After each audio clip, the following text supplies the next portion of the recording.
I think the big thing for the Pittsburgh defense, tackling. Tackling is going to be a big part of this because a lot of checkdowns. He's not going to hold the ball long because of that pressure.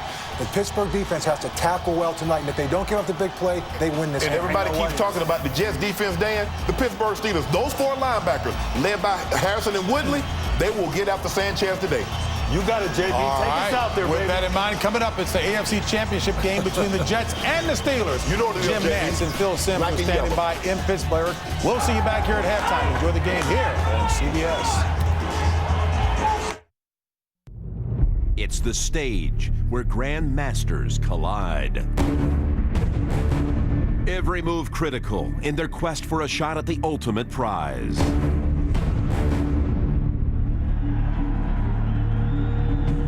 On this night, strategy is paramount, flawless execution essential, and every move holds the outcome in balance.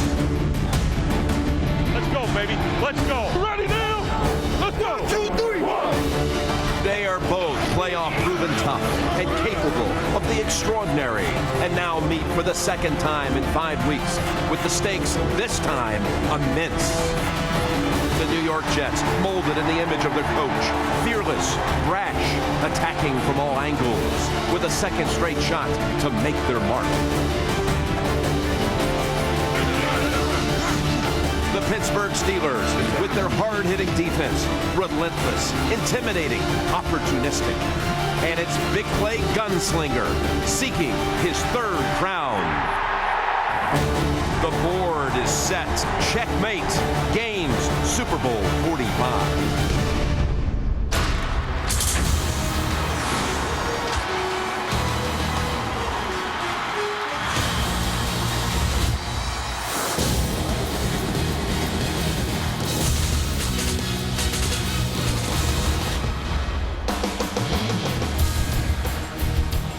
Welcome, everyone. Verizon, the official wireless service provider of the NFL, takes you first on the field, Heinz Field in Pittsburgh, all set for the AFC title game, the Jets and the Steelers. The last piece of the puzzle with the winner to take on Green Bay in Super Bowl 45. And hello, friends. Jim Nantz along with Phil Simms, all excited for this one. We were here 5 weeks ago. Little did we know that would be the AFC Championship matchup when we saw it that time. But when we were meeting with the Steelers on Friday, Phil, Mike Tomlin said something that put it all in perspective for you. He says, I'm going to tell you something about this game. This is why America is going to love what they see today, because it's about physical play. Who's going to be the toughest? No gadgets, no tricks. We'll find out. And, of course, we talked to Rex Ryan last night, and he said about his football team, we are battle-tested. We had to fight through the season, win close games. We had tough games in the playoffs. When this game is over today, everybody in America will see we are the toughest, the most physical, and of course in Rex Ryan fashion he said we will win. Well, the weather, Phil, it is 15 with a wind chill of 5 and light breezes. Just what you would expect this time of year in Pittsburgh.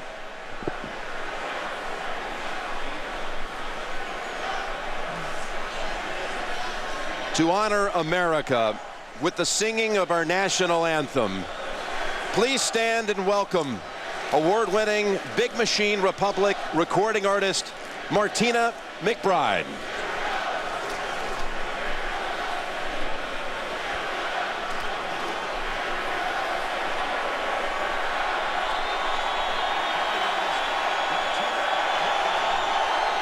Ladies and gentlemen, And now, to honor America, the singing of our please national stand anthem, for the national Big anthem. Machine Republic recording Martina artist Martina McBride. Oh, say, can you see by the dawn's early light what so proudly we hailed at the twilight's last gleaming, whose broad stripes and bright stars through the perilous fight o'er the ramparts we watched were so gallantly streamed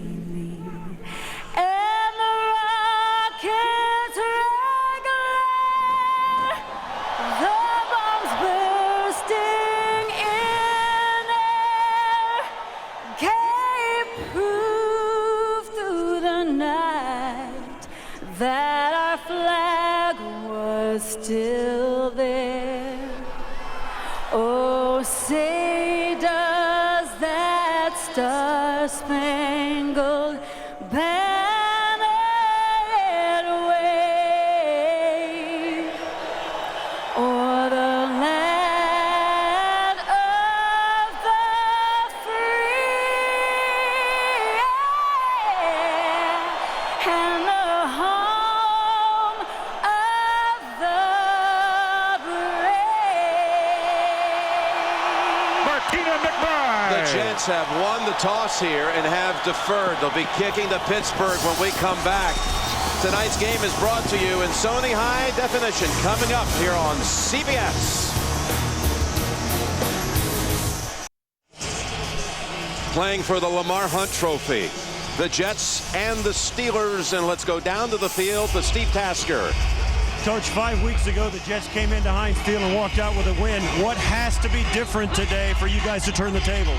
It's not about what, it's more about the quality of our work. We got to execute at a higher level than we did 5 weeks ago, and we can't let emotions take over. Thanks, Coach. Good luck tonight. Thank you. Jim. All right, thank you, Steve. What do you believe these teams learned from that experience 5 weeks ago? Well, I think this is what's happened, Jim, as we talk to the players and coaches. I think on both teams, they feel more confident because they understand what they're up against, where before there were a lot of unanswered questions. So the Jets defer, and Antonio Brown, who had that sensational catch a week ago, is set to return. He had an 89-yard run back for a touchdown, the first time he ever touched the football in the NFL. It was week 2 on a reverse on the kick against Tennessee. Nick Folk sends it down his way, and we're going to find out Green Bay's opponent in the Super Bowl. Brown got a nice little gap and a good run back out to about the 34, where he's brought down by Lance Lowry, 23-yard run back. For the 4th time in his 7 seasons, Roethlisberger's in the AFC title game. He lost as a rookie, then won his 2nd season on his way to winning the Super Bowl, and then 2 years back defeated the Ravens. 2 crowns for Ben. His offensive line has the rookie Pouncey, a Pro Bowler, yet another outstanding center, a distinguished list through the years at Pittsburgh. And Mike Wallace, the last time, should they play Green Bay, the last time the Steelers faced the Packers was last year. Wallace won it on the game's final play in a shootout over Green Bay, 37-36. They open up with 3 tight ends. They pitch it to Mendenhall, and there's not much there. Just a yard. The Jets defense, including Revis, coming up to make the stop, and Bart Scott as well. That Jets defensive front, great play out of Buha and DeVito, and how about Ellis last week? All over Brady, a couple of sacks in that game. And the linebacking group, Scott, he's in on the first tackle, knows the Steeler bunch well from all of his years in Baltimore. And the secondary, Phil, the matchup you're looking for, most of all, Cromartie on Wallace. 2nd down and 9. They're going to fake the handoff to Mendenhall and hit Hines Ward. And brought down by David Harris, short of the first, picks up about 7. Well, with all of his experience, Ben Roethlisberger, you're a coach, you even want to get him off to a good start. Give him a play that's easy to execute. So they put him on, put him in motion. Hines Ward comes underneath. That's what Hines Ward, that's what he is. He's the guy that can get all the little tough catches inside and get those extra yards. Good job by David Harris bringing down Hines Ward. The tackle sets up a 3rd and 2. 6 defensive backs in for the Jets. And 5 wide for Pittsburgh. Yeah, 5 wide receivers, no tight end. And a whistle first. Ed Hockley's the referee. Delay of game. Offense. 5-yard penalty. It's 3rd down. Well, you say, how can you have a delay of game, 3rd play? Well, here's why. Because you're playing the New York Jets, you're Ben Roethlisberger. You got 5 wide receivers, and Jim, you want to know where everybody's at because you're nervous about what? Here comes a blitz, maybe. I want to be ready for it. Mike Tomlin hired as the coach 4 years ago yesterday, and already the youngest to ever lead a team to a Super Bowl win. To be the first to ever take 2 teams to the Super Bowl under the age of 40. Noel D. Moore comes in on 3rd and 7, and that ball's dropped. There is a flag. Sanders was the target. Cromartie on the coverage.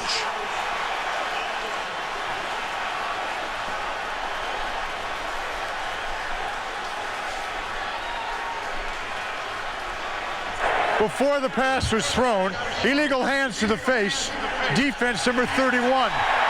That's a 5-yard penalty from the previous spot and an automatic first down. So the infraction on Cromartie gives the Steelers the first down. On the outside, this time they have Antonio Cromartie grabs the face mask of Sanders coming underneath and grabs the jersey too.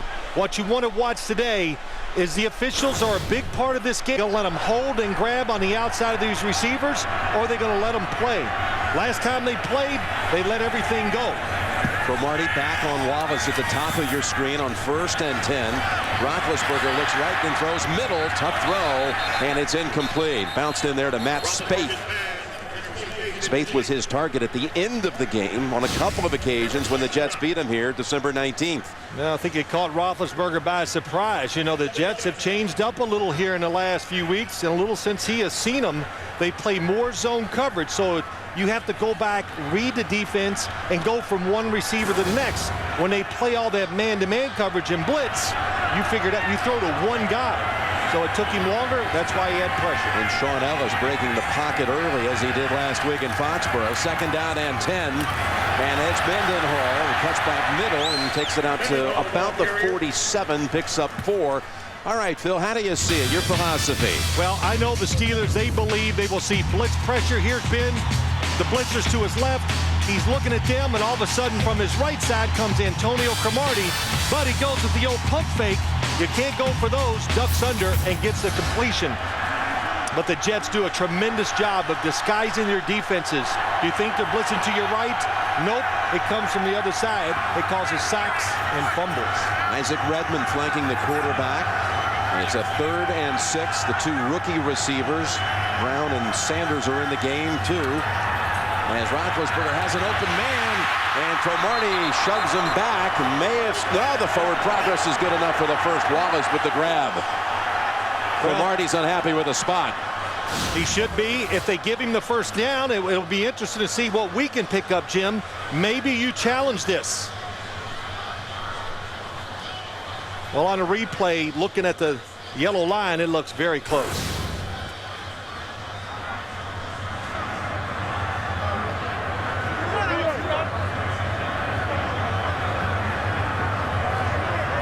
Well, that was Wallace with the catch, Cromartie on the coverage. And why was that such an important matchup going in? You've been talking that all week. Well, I have. It's just because the way the Jets played the Steelers the last time, Antonio Cromartie just took Mike Wallace and covered him the whole game, basically one-on-one.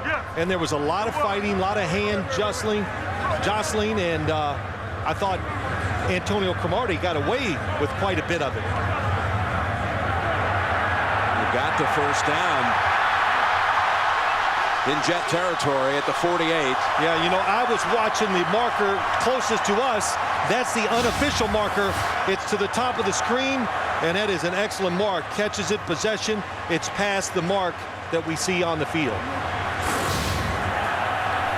But today, Jim, to finish the remark, Mike Wallace is going to have, I think, more opportunities to go down the field and do different things against Antonio Cromartie, and also formations.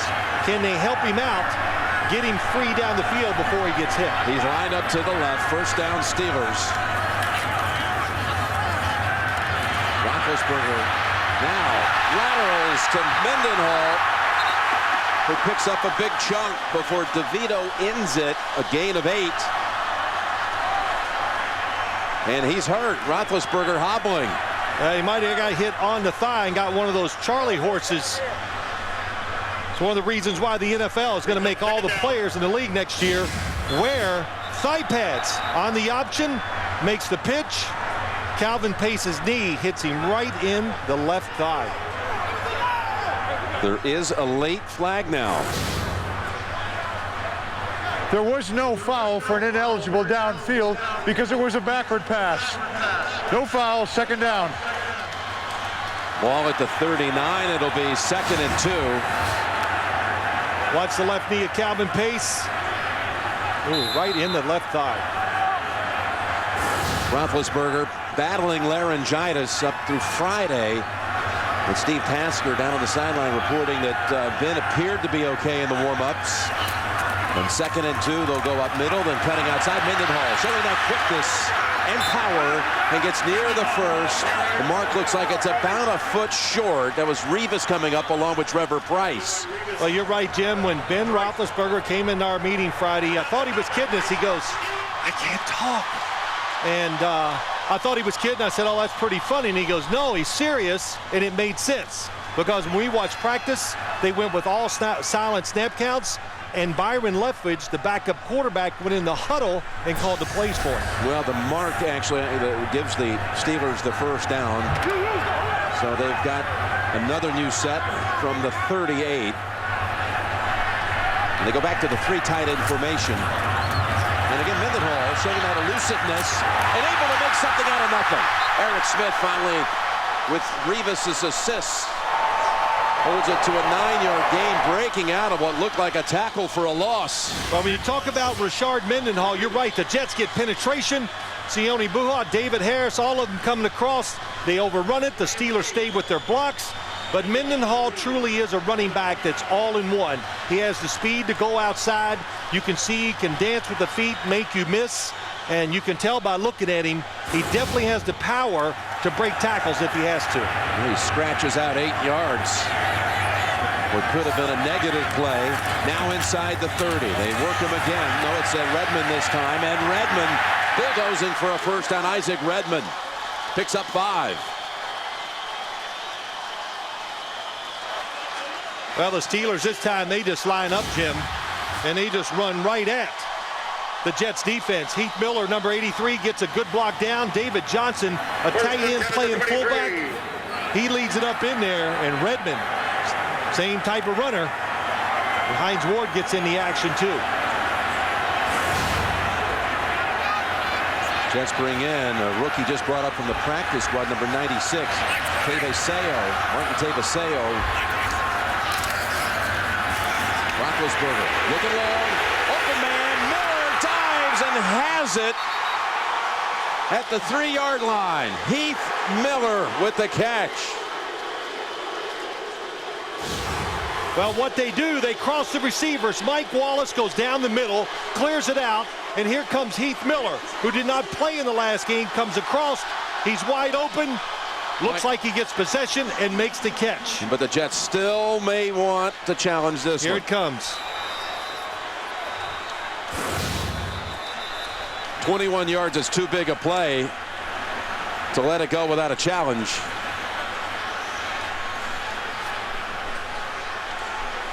Look how long they've had the football, almost 7 minutes. The Jets are challenging the ruling on the field that the pass was complete. Heath Miller, who was inactive in that matchup 5 weeks ago against the Jets, was not back from a concussion. They'll review it. Was it in catch here in Pittsburgh?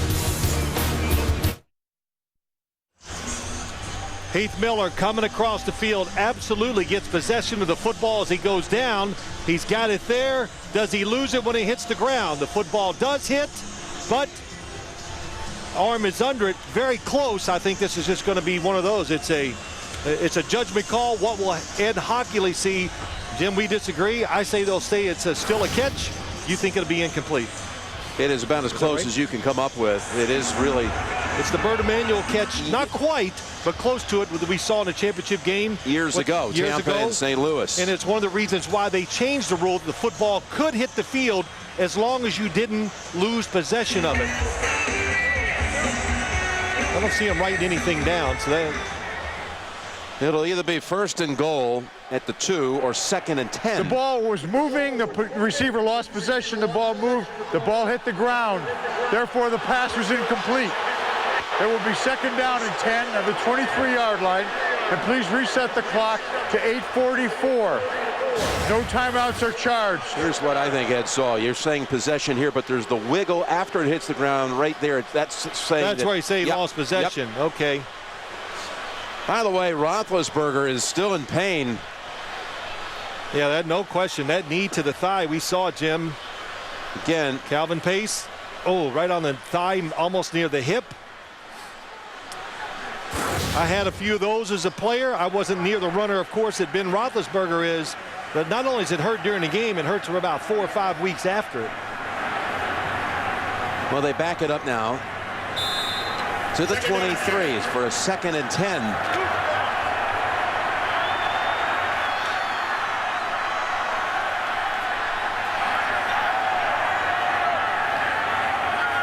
Mendenhall, the running back.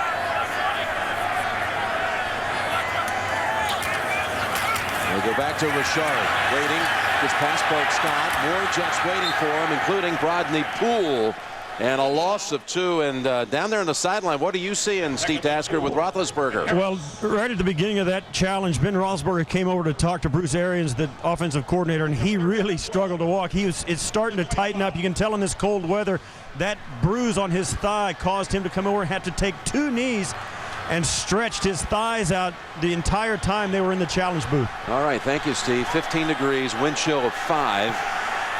Meanwhile, it's a 3rd and 12 from the 25, and they go with this 5-receiver formation.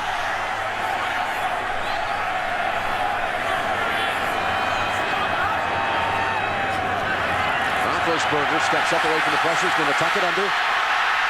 Bad leg and all. He runs near the 1st. And it looks like he's got enough for it down at the 13. Well, the fact that he went head first, it's where he finishes. It's not where he hits the ground. So as you watch him run, 5 wide receivers, Jets going all coverage, keeping the extra defenders in the middle. Calvin Pace is there. He slips. That allows Ben Roethlisberger to get those couple extra yards. And that's where the ball should stop. He's not down until he is touched. A quarterback has to go feet first to say that I'm giving myself up. Don't hit me. Picks up 12 on 3rd and 12. And on 1st down, it's back to the ground with Mendenhall inside the 10 and to the 8. Picks up 5. Well, you know, we talked about Mike Tomlin, the time of this drive. The Jets even complained that they controlled the ball on us. They thought they were going to stop that today. But Mike Tomlin, what did he say when Ben Roethlisberger couldn't talk on Friday? He wasn't too worried about it. Our team needs hurdles. We love hurdles. We like to make it, and he really meant it. He's got one here again today. It was quarterback's leg. Stayed well enough to let him perform the whole day. Sanchez and that offense has been staying on that sideline for a long time. We're 17 minutes of real time. 8.5 minutes on the clock on this opening drive with a 2nd and 5. And Roethlisberger pumps once, pumps twice. Now throws, has a man down at the 1 with Hines Ward.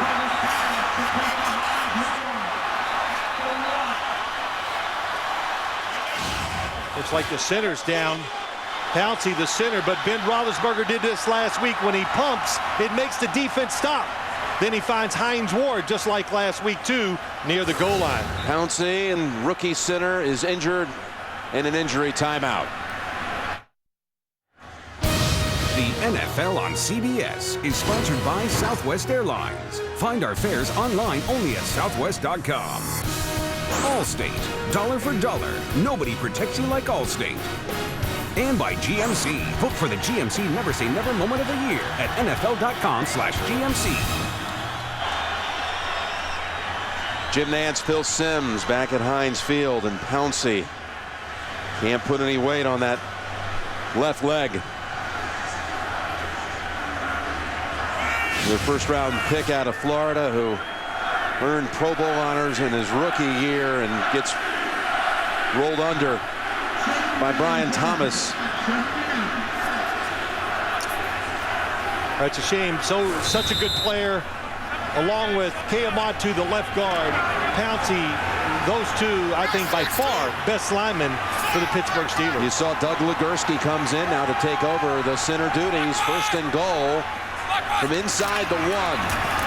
Mendenhall scored twice last week, and I think he broke the plane. He's in. Touchdown, Pittsburgh.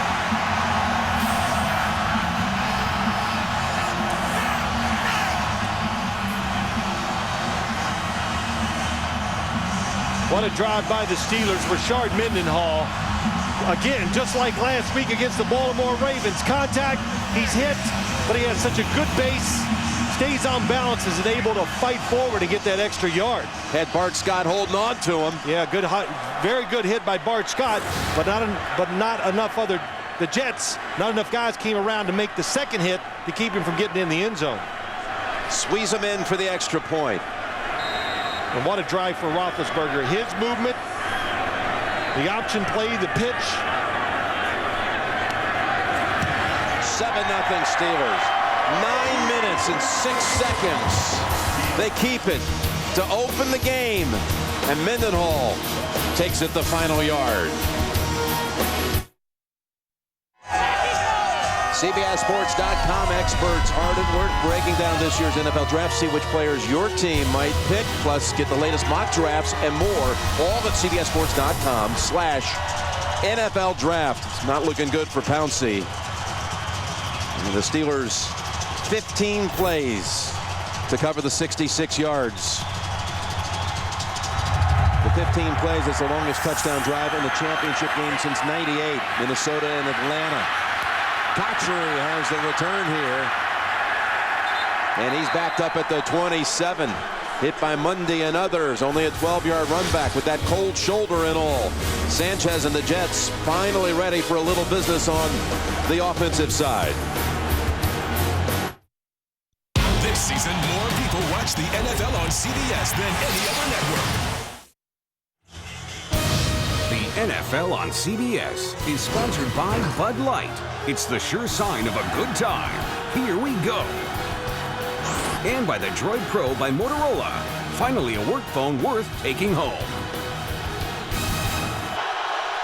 Well, they've waited a long time to take a first snap. And it comes from the 27.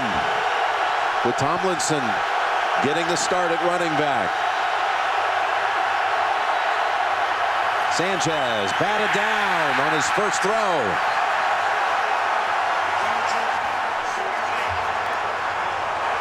Pittsburgh's defensive linemen, they know quick passes, you can't get there, raise your hands.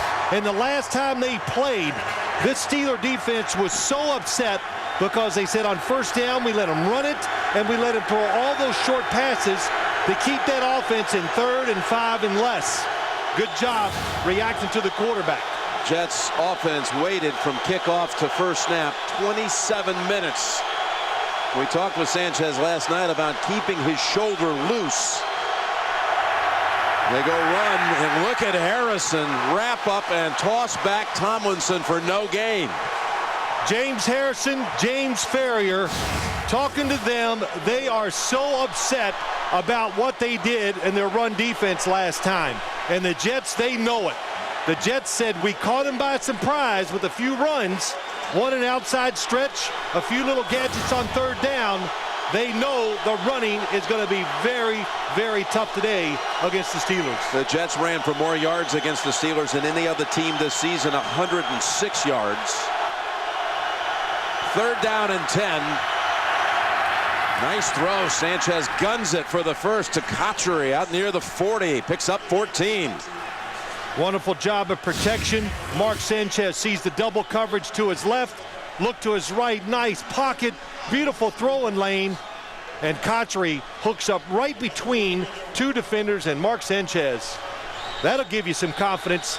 3rd down, throwing it down the field. Power, accuracy.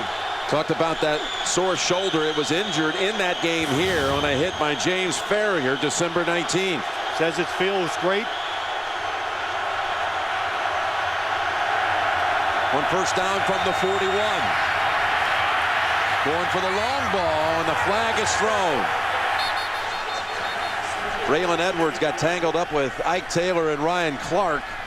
It's going to be a call against the Steelers secondary.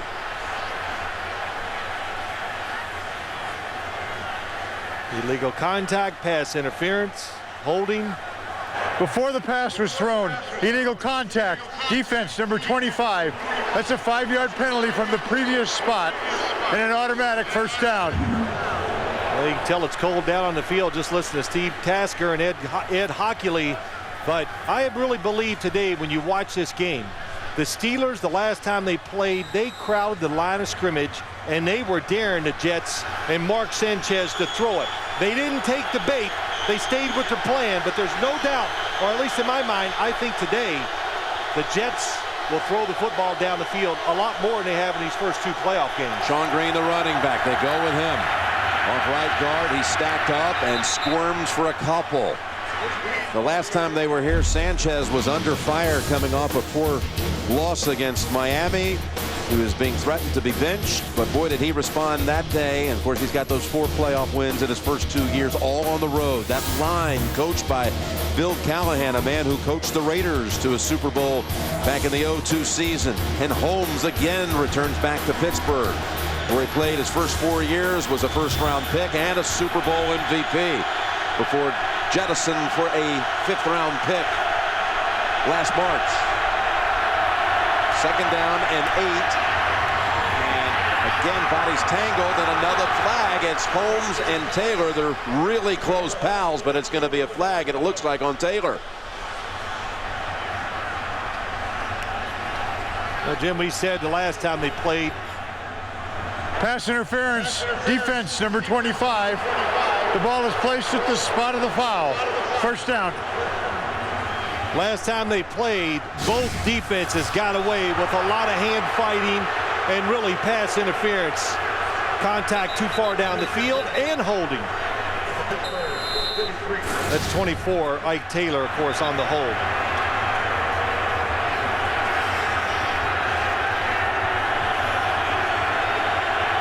But if the Jets, if they have success making the Steelers think that they're going to throw it outside and down the field, it might open up some running lanes. 1st down from the 43, and that's Tomlinson for 1, maybe 2.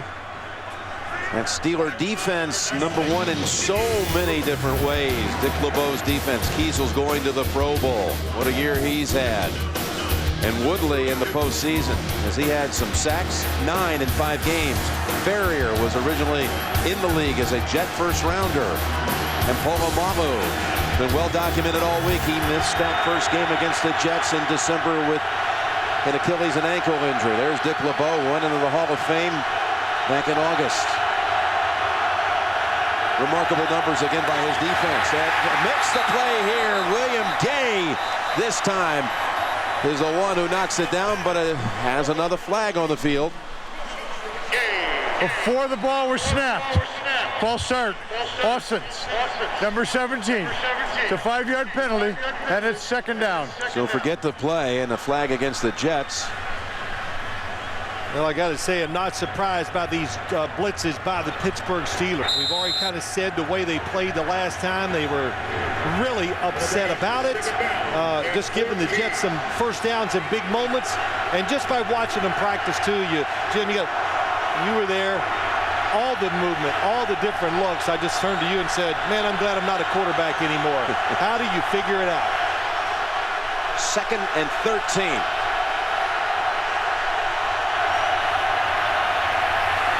He had time, now fires it and knocked down by Lawrence Timmons. Ben Hartsock was the target. Well, the initial pass protection for Mark Sanchez is very good. Plenty of time to look down the field, but as he looks outside, he looks at the curl. You're the quarterback. See how well covered they are to the outside? And then off balance, Sanchez can make all the throws too. When he's moving, no matter what kind of pressure he is under. He's got another 3rd and long, 3rd and 13. Nobody with their hand down. 1 now. Gets it over to Patrick quickly, and the Steelers have that well defended with Taylor and Ferrier. And that'll bring out Weatherford to punt. Only a 4-yard pickup.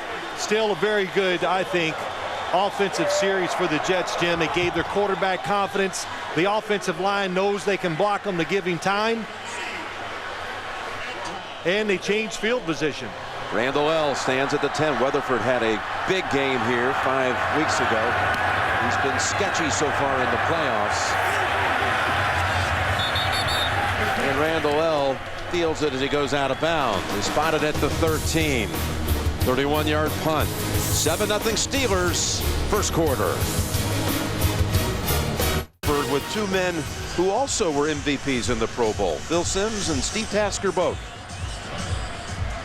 as the Steelers will be taking over at the 13-yard line after a 15-play drive the first time they had it, Phil. Yeah, it's a great drive. I'm going to go back to the Pro Bowl. I didn't get a car. I wonder if Steve got a car. What did you get? A handshake. Good job.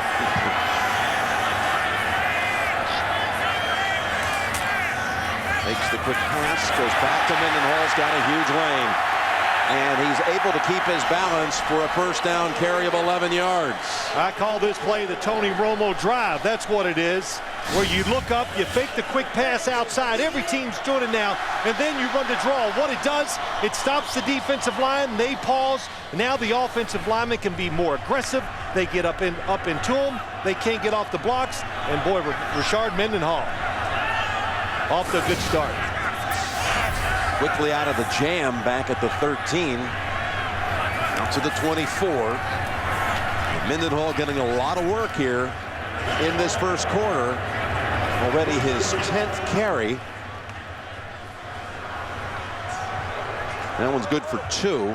Well, you know, we'll talk about Rashard Mendenhall a lot today, Jim. And I remember 2 years ago, we were all excited to watch him play in Cincinnati. Talked to him in a meeting. Oh, he sings, he dances, it's all great. Mike Tomlin comes in. What does he say to us? Yeah, he's not going to be active tomorrow. He made 2 mistakes in practice, and the young boy is going to have to learn to get it all right in practice before we let him come out here. So they've toughened him up, and it shows when you watch him play his running, blitz pickup, and just the mentality he plays with. 10 carries, 41 yards. Jets may have jumped. 2nd and 8. They've got Mendenhall on a screen, and Mendenhall breaks the tackle and finally collides with Eric Smith. He broke away from Brodney Poole and galloped for 17. You see the flag thrown, don't stop. The Steelers did not stop. The Jets hesitated. I think Ben Roethlisberger wanted to throw it deep. Offside, defense number 99. A penalty is declined. The play results in a first down. Using your snap count, very important. Jason Taylor, left in, drops right into the defense. And boy, again, Rashard Mendenhall in the open field. And that's going to end the first quarter. Pittsburgh 7, New York Jets nothing. And you're watching the NFL on CBS. We're back at Heinz Field. It's the 9th consecutive Jet playoff game in which they failed to score a touchdown in the first quarter. And they're behind for the 10th straight time in a playoff game. We start the second quarter. Jim Nance, Bill Sims, Steve Tasker with the Steelers at the 44-yard line and first down. Roethlisberger on the run, throws it, and Miller almost with a one-handed grab.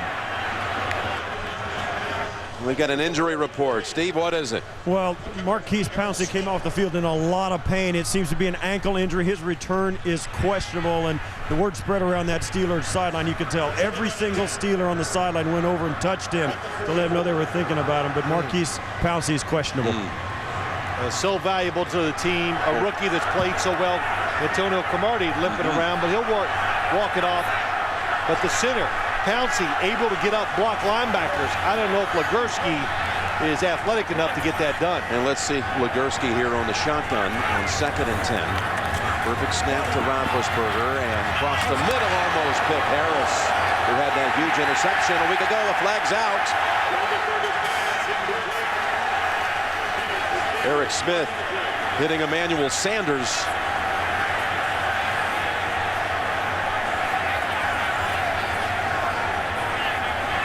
Sanders jumps to his feet.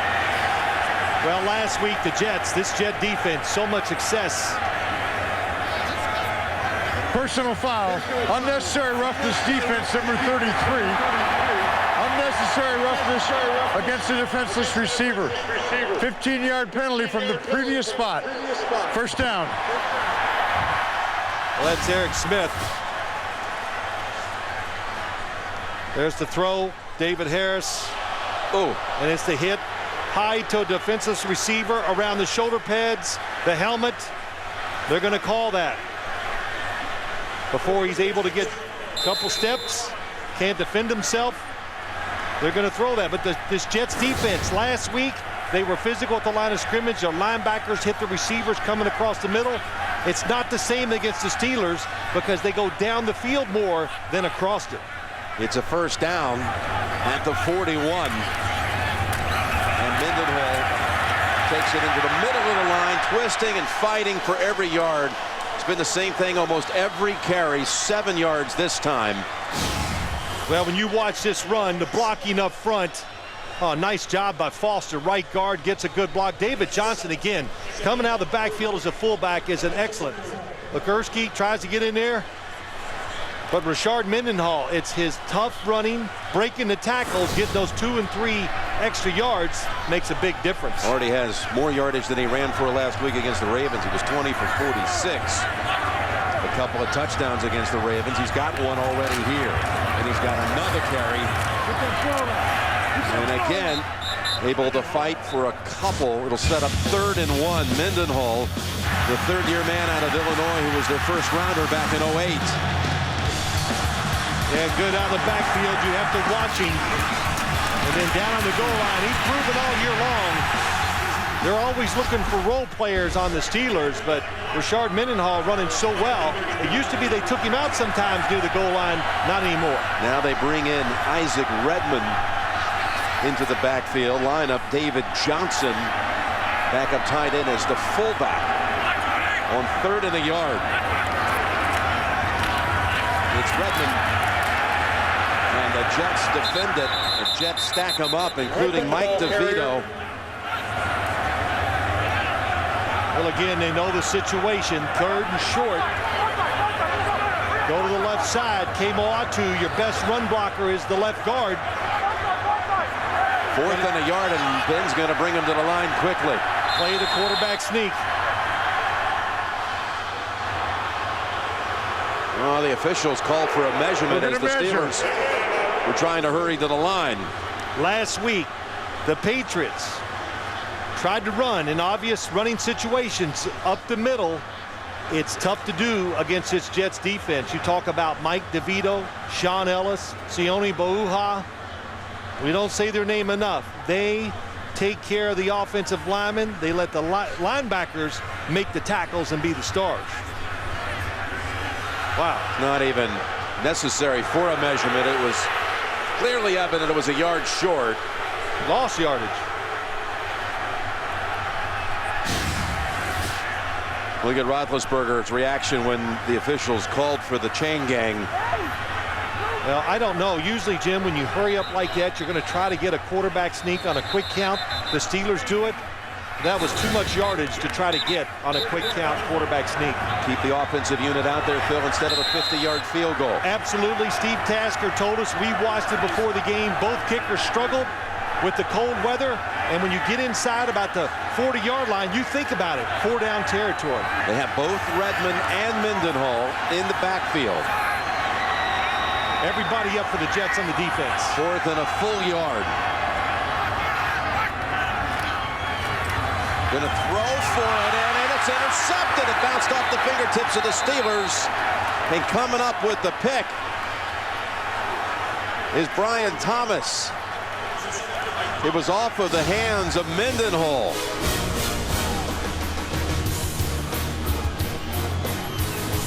Jets take over. Well, the Jets last week broke the long all-time record interception streak of Tom Brady's, and that right there was Ben Roethlisberger's first interception thrown in his last 198 passes. On 1st and 10, end around with Cotchery. James Harrison sticking with him, and Ike Taylor helps out for a big loss. Sets him back about 4. Great play by James Taylor. Let's go back and look at the 4th and 1. Look at the Jets defense. Everybody up, playing the situation.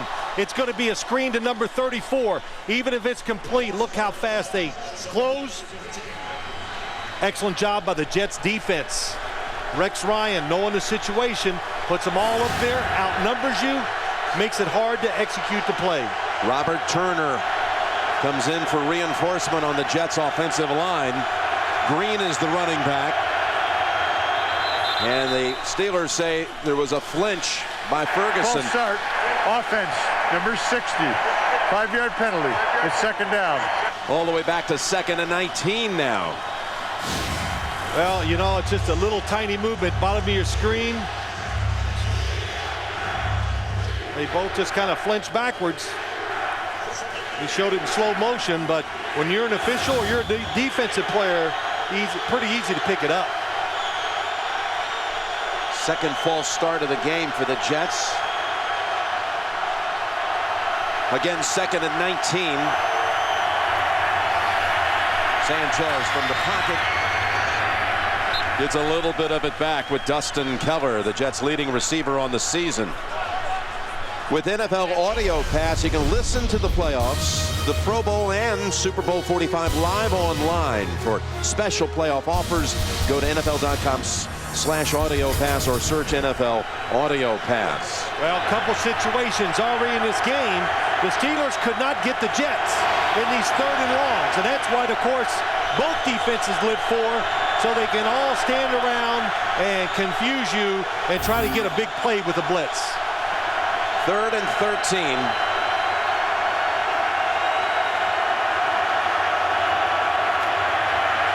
Pick up the blitz, and it's dropped. Pouncey was cutting across the middle.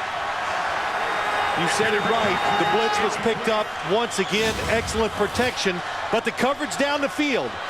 I think the Steelers are saying again in this game, just like they did last time. Pouncey open, not going to get the first down, most likely, though, after he makes the catch. He had separation on McFadden, who's not 100%, playing with a hip injury. Weatherford back out for his second punt. Off the side of the foot. We said he's been shaky these first couple of playoff games after a really solid regular season. He's lost his confidence.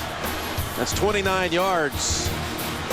Steelers will take over near the 40, up 7. NFL on CBS is sponsored by Dr. Pepper. There's nothing like a pepper. Sprint, the Now Network. And by Burger King, who remind you to have it your way. MetLife Blimp providing a look at the beautiful downtown area of Pittsburgh. Named for the 3rd time in 7 years, America's most livable city by The Economist, including last year. Heinz Field and PNC Park right here in the downtown area. And what a scene it's been here so far tonight. With his AFC Championship game with the Steelers up 7-0. On first down, going for the big ball.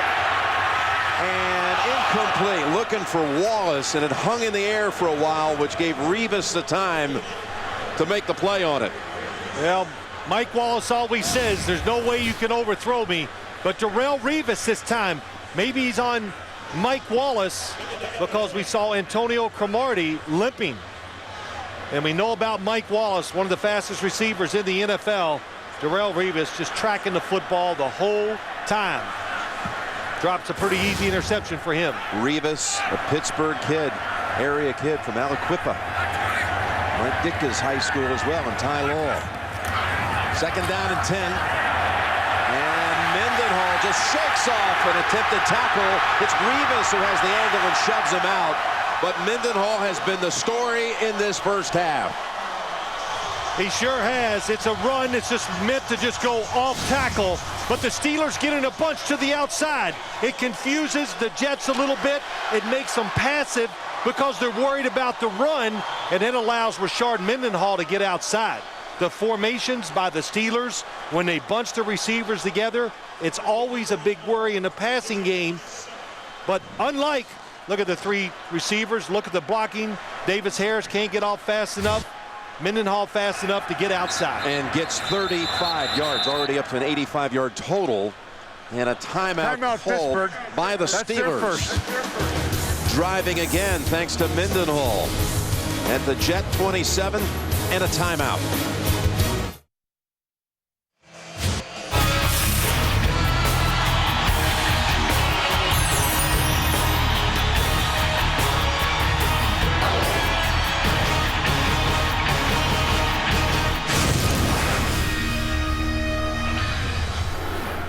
Now the weather here, it's 13 degrees now. It's dropped to a wind chill of 4. but not a bother at all to the Pittsburgh Steelers. Mendenhall sits out this snap. First down at the Jets' 27. It's Redmond, and he's running hard also. That was Drew Coleman who held on. You know, it's a nice cutback, but if you watch it, the play is supposed to go to the right. But watch the left tackle. There's Jonathan Scott, the top of your screen, and then Chris Keomatu. They blocked so well on the backside that nothing here. Look at him pushing him to the top of the screen to the right. And now, okay, everybody engaged. He cuts it back. Nobody there to stop the run. Pittsburgh has 111 yards rushing. Still got more than 9 minutes to go in the first half. 2nd and 2. It's Redmond again. Got the first down, spinning free, driving the legs and churning down to the 6. Broke away from Sione Bua for 13. Jets defense, 2nd and 2. They are playing run. Look at this. You don't see that too often in the NFL in that situation, but they still get blocked. And if one thing Rex Ryan learned from his father, Buddy Ryan, it's they want to stop the run first and foremost. Again, look at Chris Keomatu. Mike DeVito can't get away. And then runners will block them. You break a tackle. That gives you a big play. Mendenhall back in. 1st and goal. 56 yards on this drive so far. All on the ground. They stay on the ground. Mendenhall. And he's walloped after a run of 1. When we met with Bruce Arians, as we always do before the Steeler games, he's their offensive coordinator. He said about running on the New York Jets, if you can run it on Rex, you can run it on anyone. Well, he understands. He's gone against him so many times. Of course, Rex Ryan, defensive coordinator down in Baltimore, but he just knows what type of team that Rex likes to have, period. And his defense, he expects them to blitz, and he knows they're going to be good against the run, like you said, Jim. 2nd and goal. Mendenhall weaves to the 1.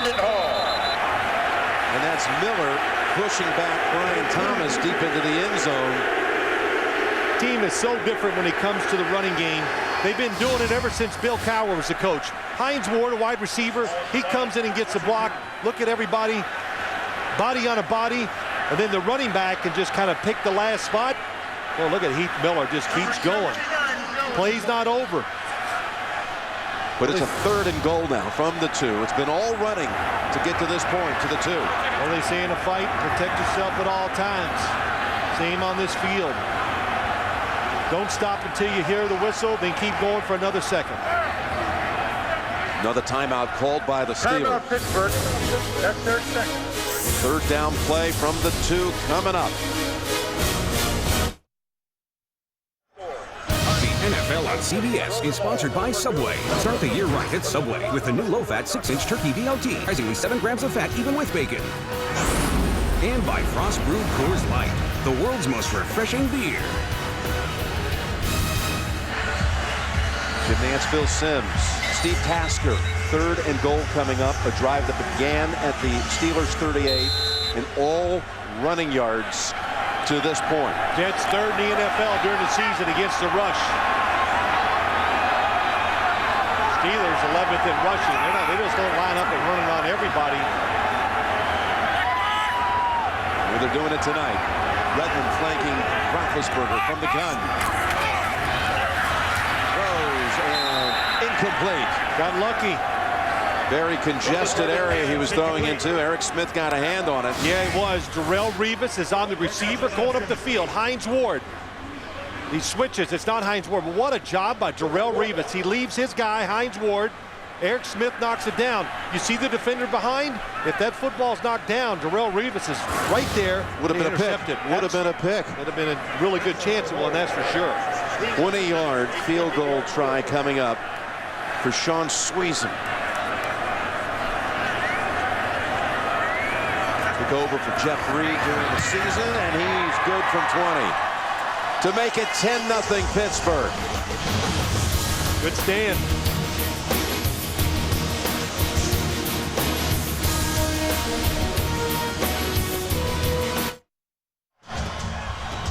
All right, here's Eric Smith. He knocks it down, but watch Darrelle Revis leave his guy and then get in the throwing lane too. And if this ball's knocked down, Darrelle Revis, it's going to be right to him. And boy, good job by Eric Smith, 33, reading the quarterback, jumps up. And an awesome job by Darrelle Revis and Drew Coleman, kind of in and out, 2 receivers. And they had it well played. He's throwing to Emmanuel Sanders. Never had a chance of getting there, as you said. If it wasn't for Smith, and Revis would have had to look like a clean play on it. Well, it's like go ahead. There is Brad Smith, who ran back the opening kickoff, going in the same direction back on December 19th. Of course, they're very leery of kicking to him, and the Jets will take it. That'll put the ball at the 40-yard line, kicking it out of bounds. Boy, that'll take the air out of the stadium. Kickoff illegally out of bounds. The receiving team will take the ball at the 40-yard line. First down. Tonight after the game, a tsunami puts a crime scene in jeopardy. This is one wave you don't want to miss. New Hawaii 5-0, and it's tonight right after football right here on America's #1 network.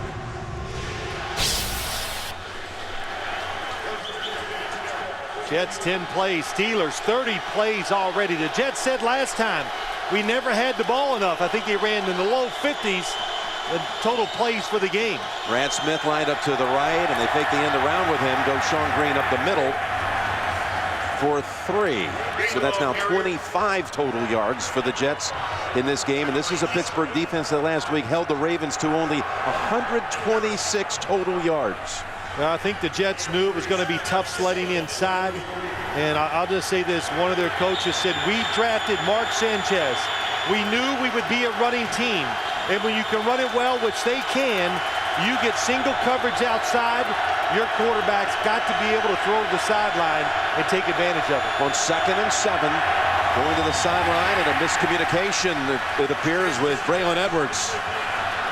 Well, the one thing I like about this play, he's in the shotgun, so the ball will not get batted down at the line of scrimmage by throwing it quick. And who knows who made the mistake. But Mark Sanchez, he told us last night, even last week, they made a few mental mistakes early in the game. It took them way too long to settle down and really start executing plays that were the difference in the game. Well, this Jets offense needs to stay on the field. This could be another quick 3 and out. 3rd and 7.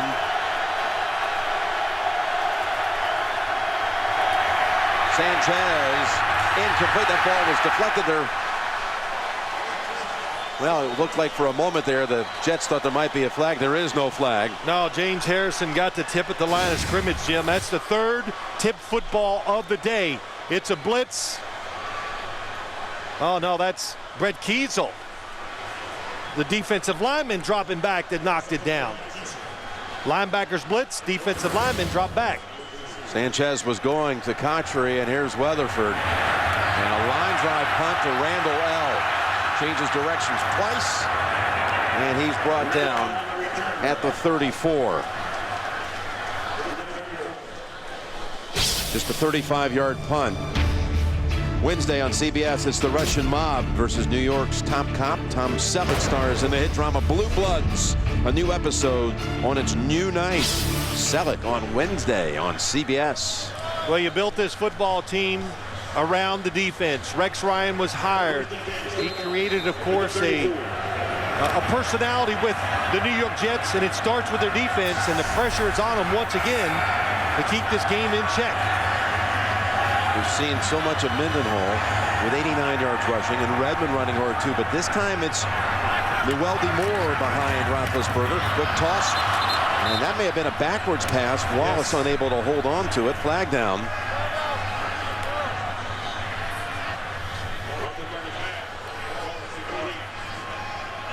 Looks like they may have picked up the flag. They picked it up. Inadvertently fell out of the pocket. You know, it's kind of interesting, Jim, watching this Jets defense. It's had tremendous success the first 2 games, but the Steelers, physical running the football. You got a quarterback that's hard to bring down. They do go down the field to throw it. If you blitz Ben Roethlisberger, you really, I think it's too risky to be too aggressive against him. He's missed on his last 5 throws, including a pick, but he's going back up top again on 2nd and 10. If he can get away from the pressure, he's got an open man. And that's Miller to the Jets 42. Gains 23. Yeah, it's a pretty simple play, but it just becomes a great play because the quarterback felt the pressure. And quarterbacks that can move, sometimes they're going to take their eyes down a little quicker down the field. And it's a good thing he did. The pressure was coming up the middle. He was in trouble, so he moves. The defense breaks down, and Heath Miller is wide open.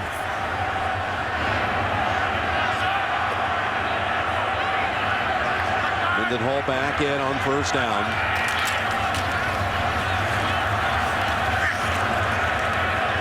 Picks up a couple more.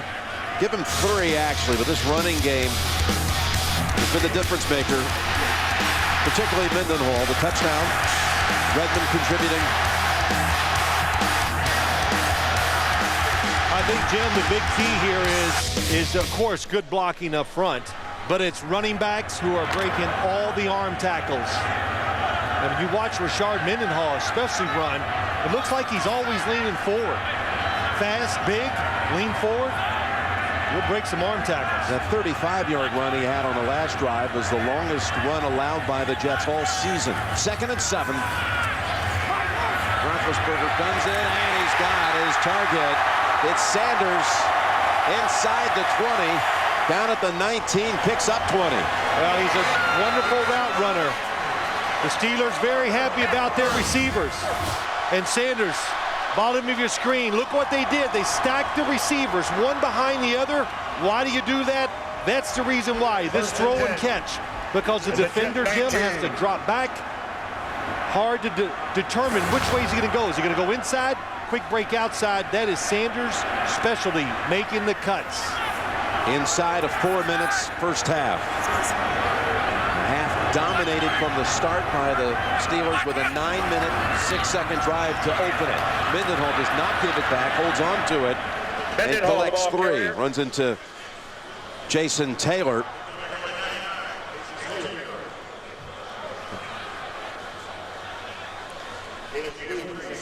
So Roethlisberger already with 2 Super Bowl titles, and we asked him before that last Jet game, you know, how many do you see down the line? What's your goal? And he said, 1 more than anybody else.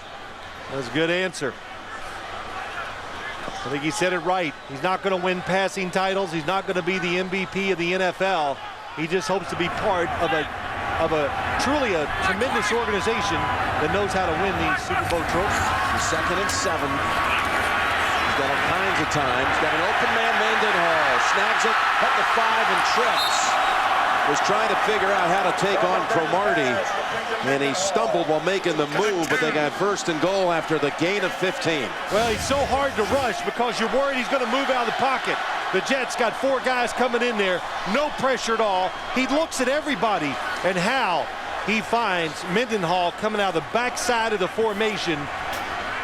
Well, that's experience and a lot of talent on his part. I'll tell you, Cromartie's not known around the league as a great tackler. If he would have just taken him on, he would have had a very good chance of just overpowering him, even with all that size. 1st and goal.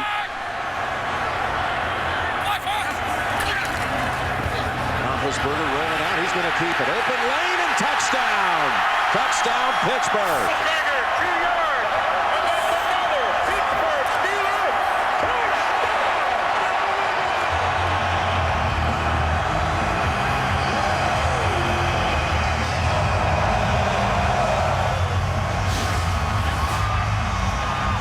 Well, it's a good play design. Fake reverse, quarterback going out, rolling out. And there's 2 guys to cover. Look what it looks like from the top.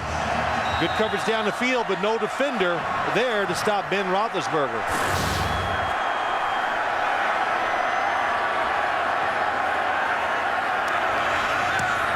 (17-0) at the 2-minute mark.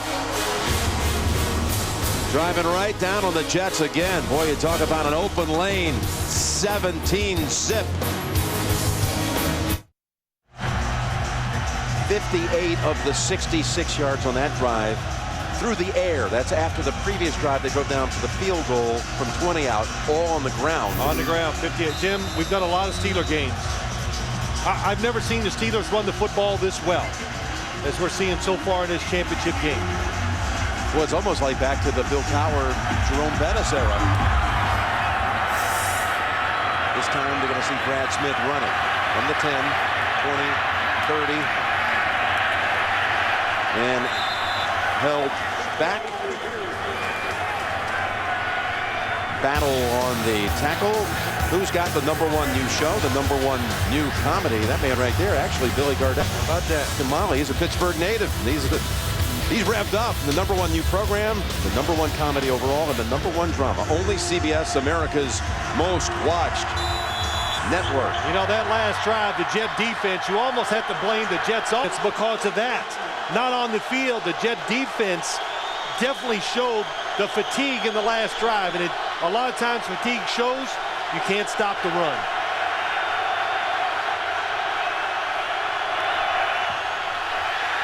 Sanchez is decked. It's Woodley and Timmons both in on the play. The first 2 draft picks by Mike Tomlin when he took over combined on the sack. On the outside. Oh, it's Turner on the outside. And it's, again, they haven't played in known passing situations against the Jets. That's what they want. They have it now. And they finally got the outside pressure. Woodley's had a sack in every postseason game of his career. Over the top and could have been picked. Going for Cotchery and in the area, Ryan Clark. Well, what the Jets have really got to do here, Jim, is they got to find a way to get out of this first half. Without giving up more. Did not give more because it's not out of your hands completely. Don't give it back to the Steelers in good field position.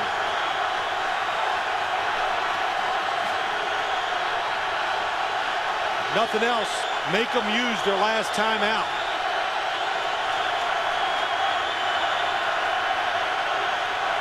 Third and 17. Hit when he throws it. Ball is out. That is William Gay picking it up. It may have been an incompletion. Gay is in for a touchdown. Sanchez is still down.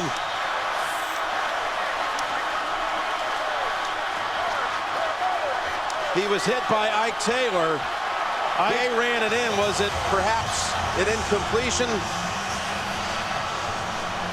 Well, we'll find out, but the football did not go forward. And Ike Taylor coming from the backside, 2 defensive backs blitzing. I don't know. Looks like the arm was just going forward. There should be a review from up top. Inside of 2 minutes. Steelers are anxious to go ahead and launch the snapback and put it in the books, but the officials, they're going to give them time to look upstairs. We will review the ruling on the field that it was a fumble. Well, you could just feel that coming. You foreshadowed that, Phil. You could say that you just could sense there was a disaster on the way. And again, it's like the Miller challenge in the first quarter. It's about as close, open to really great interpretation. Taylor on the hit. Another issue here is Sanchez is on that sideline, and he's in a lot of pain. Is the arm going forward? And, you know, as I watched that a few times, what it is, it's going down, so his arm is flexing. And in my opinion, it's not going forward. Look at the 2 blitzers off the side. Oh, that is a big hit Mark Sanchez takes. It's William Gay. Scoops it up, takes it the rest of the way.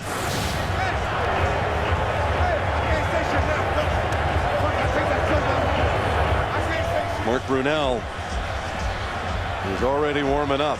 Sanchez. Well, let's watch it, Jim. Let's see. The arm is going back. Now it's going to see. It's going to stay back there because it's going to kind of go behind him, as you can tell. I think that's a pass. You do? I do. I think it's definitely starting forward. I don't think Ed Hockley is going to know as much about the throw motion as I do. But you don't think the hand's going forward? No. The motion is, you think it's going forward because his arm is still going back and down. Watch it one more time. Is it there? Now it's going to sink down. See, it's not. It's falling behind him so he can whip it forward. It's close. The ruling on the field is confirmed. You got it. Touchdown. It was a touchdown. The ball came loose before the hand started forward. It was a fumble.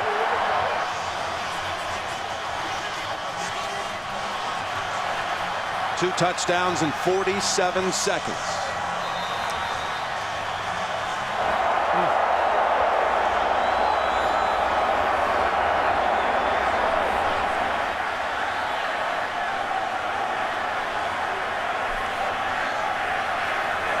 Sanchez is back up with a helmet on, ready to come back in for the last 113. But the Jets are getting swamped here, 24-0.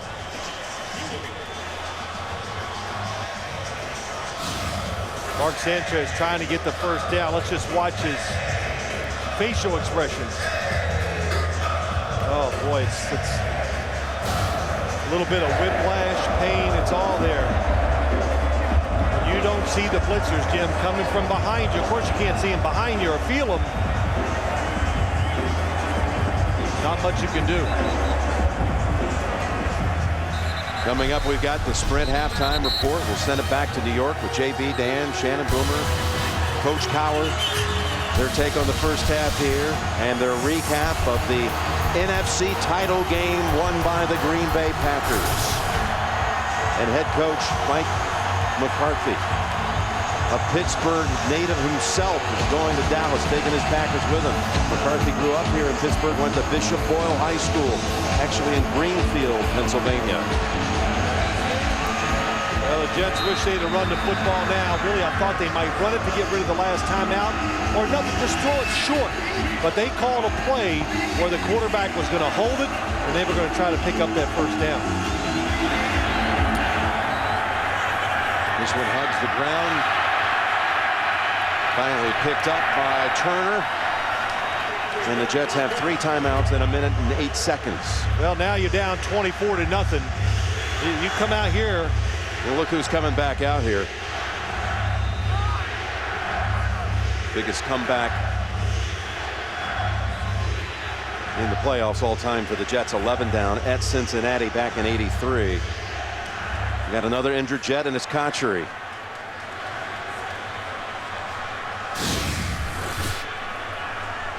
Middle of your screen. He gets hit by, from behind by Stevenson Sylvester, the rookie out of Utah.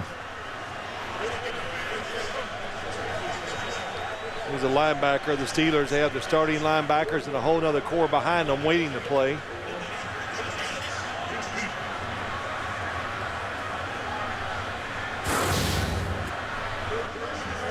Cotchery's okay. If you look at this,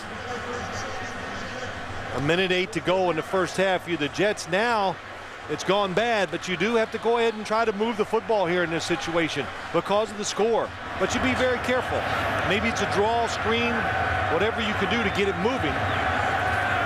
To maybe get a field goal. If you do that, that would be, I know, 24-3 would be a big boost, and they get the football to start the second half. And this Steelers defense, Jim, just the energy they're playing with. Well, they've held the Jets to 12 total yards. 12. It's hard to comprehend. 29 minutes of football, including a touchdown forced by Taylor, scored by Gay. Well, we said it. Just the action of the players a little bit. When James Ferrier was talking to us, I kept asking him questions. He just kept looking forward and giving us really curt answers because they truly were upset about the last time they played the Jets. Again, the Sprint halftime report coming up.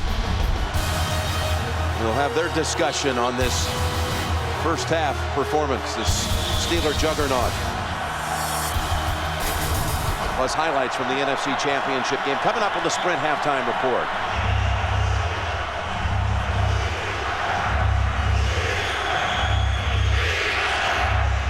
This is the only category where the Steelers weren't ranked #1. Total yards allowed. They were second on the season.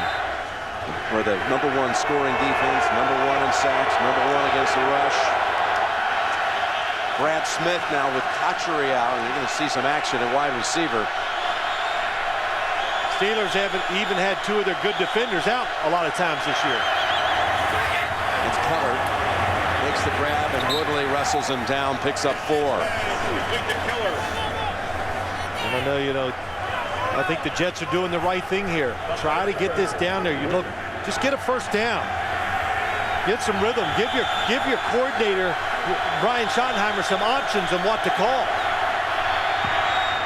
There's Brad Smith, and that's a first down and more. And he's out of bounds at the 50. Chased out by William Gay. Excellent job. How about Sanchez? He's done it all year. Taking some big hits. He can just shake them off. You know, I think I've answered the question so many times. The fact that he's from California and everybody thinks he's maybe going to lack some toughness, but throwing it beautifully there when he gets time. That's the first down of the quarter for the Jets. Only the 4th of the game. Operating on the Pittsburgh side with 39 seconds. Pump fake, now throw. Smith has another grab, and he's good for 9.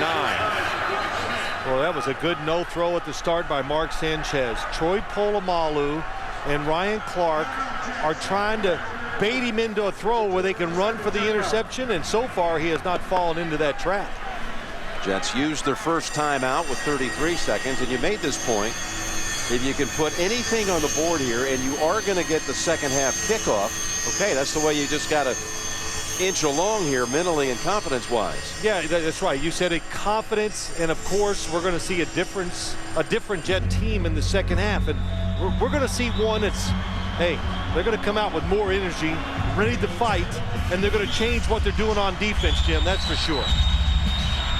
So far in this game, as Nick Falk warms up, no catches for Santonio Holmes and Braylon Edwards. And I thought it was going to be a huge part of the game, throwing it outside to these two receivers, non-factor so far. Of course, they haven't been on the field to do it.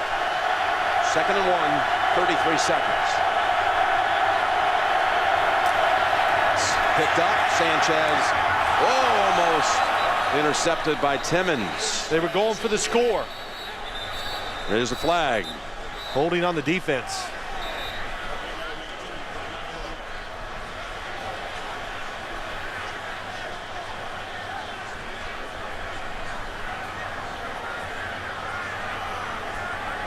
Before the was thrown, illegal contact, defense, number 20.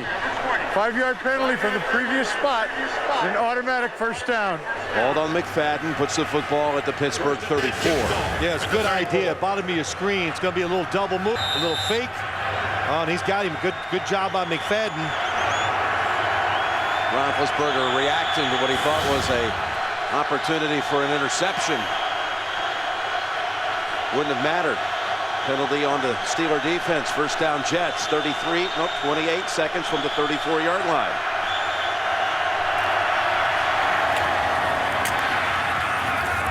And that's Keller. The Jets need to use another one here, leaving them with 1.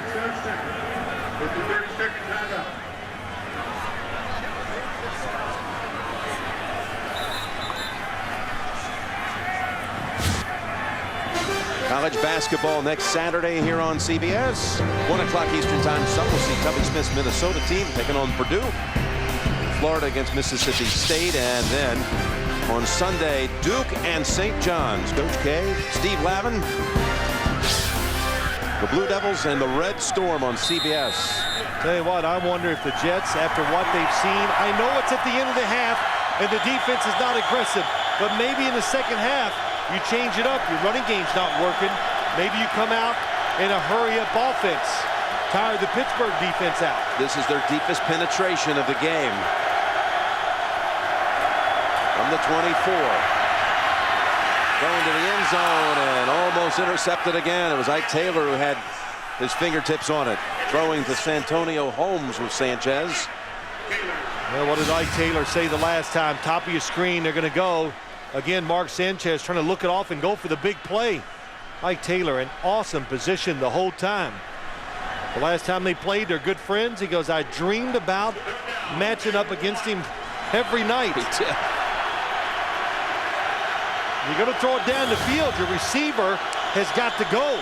It looked like he wasn't expecting the football. Those two work out together in the offseason. 3rd and 1. Sanchez throws in the area of Edwards. And now they're going to go field goal here with 14 seconds on 4th and 1.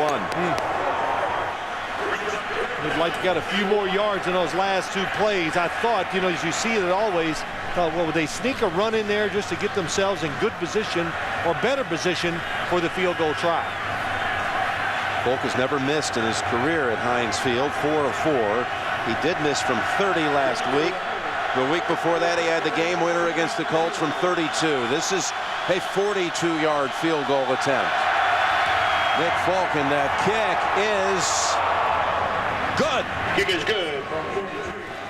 He hit a fade in there. Yeah, he did. I thought it was going to go wide left and snuck it in just inside that left upright. Look at that. I'll tell you, you know, you don't underplay this. It's a good feeling for the New York Jets. Nothing's gone right. That football definitely went to left to right as it was up in the air and just snuck in inside. Yep.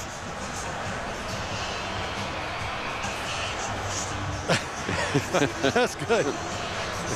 How big is it for them to get something out of that? Points on the board. Well, shoot, you know, there's a lot of things. Listen to the crowd. It stopped them. The Jets getting the football in the second half. I'm anxious to see their approach on offense when they come out in the second half. Put the defense, put the Pittsburgh defense, you know, put them on their heels a little. Come out in the 2-minute offense and just see how they react to it. Will they play soft like they did in that drive, or will they go back to being aggressive? And if they do that, that's okay too, because that will give you a chance at least to make a big play. The Jets drove 44 yards in 1 minute and 4 seconds.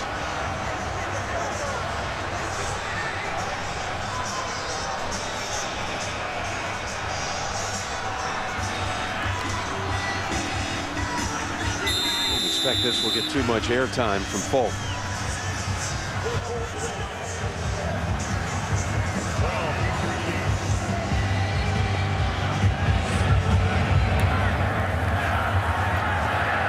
Squibs it and fallen on at the 33 by Spaeth. Well, when Roethlisberger won his first Super Bowl, that was his second season.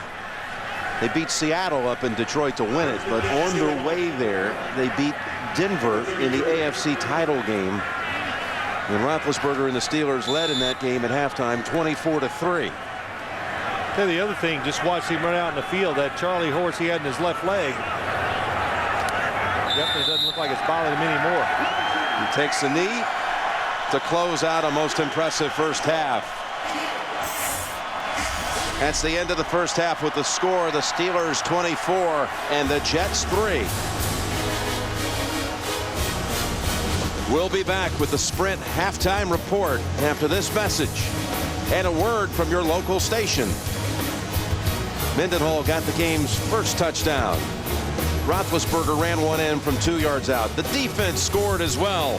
And you're watching the NFL on CBS.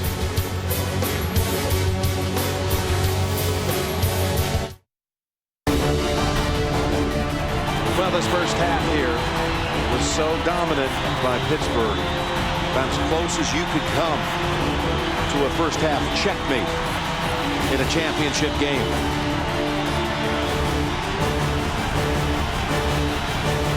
24-3 is the score, and Pittsburgh will be kicking to the Jets to start the second half. Let's take a look at the Droid Pro Play presented by Motorola, and we take a look at the Steelers' second touchdown. It was Roethlisberger, and Thomas nor Scott able to get there in time. Ben had a couple of big rushes. He had a 12-yard run on their first touchdown drive on a 3rd and 12. That kept the drive moving toward the end zone.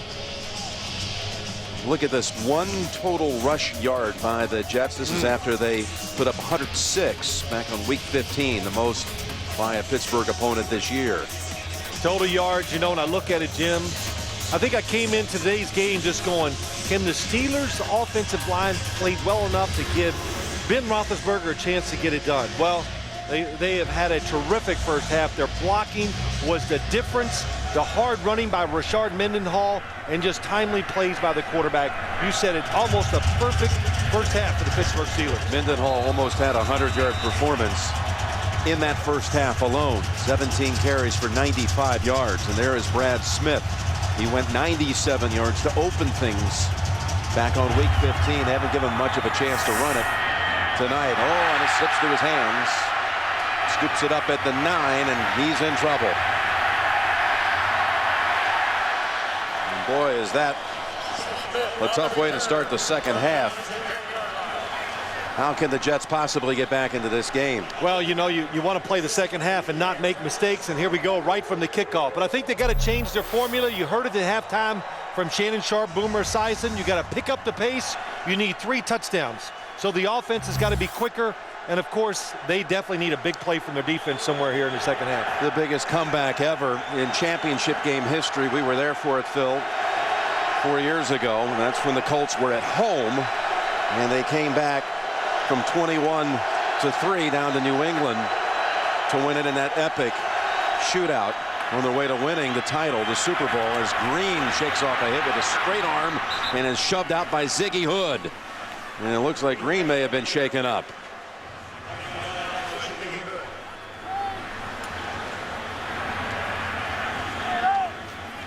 "23 yards for Green, and injured when he fell on the Jets sideline.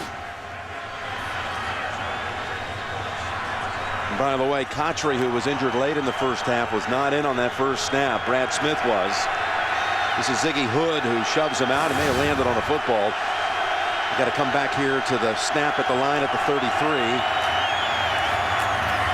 And that last play was the first play for the Jets over 20 yards on the game, the run by Green.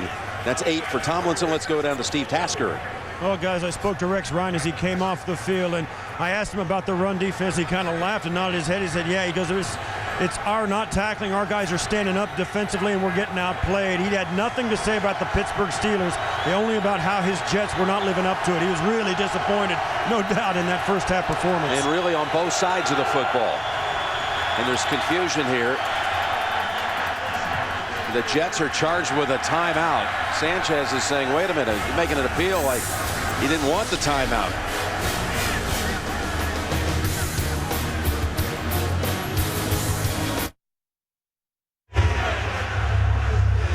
One half to go to identify the second team to Arlington, Texas.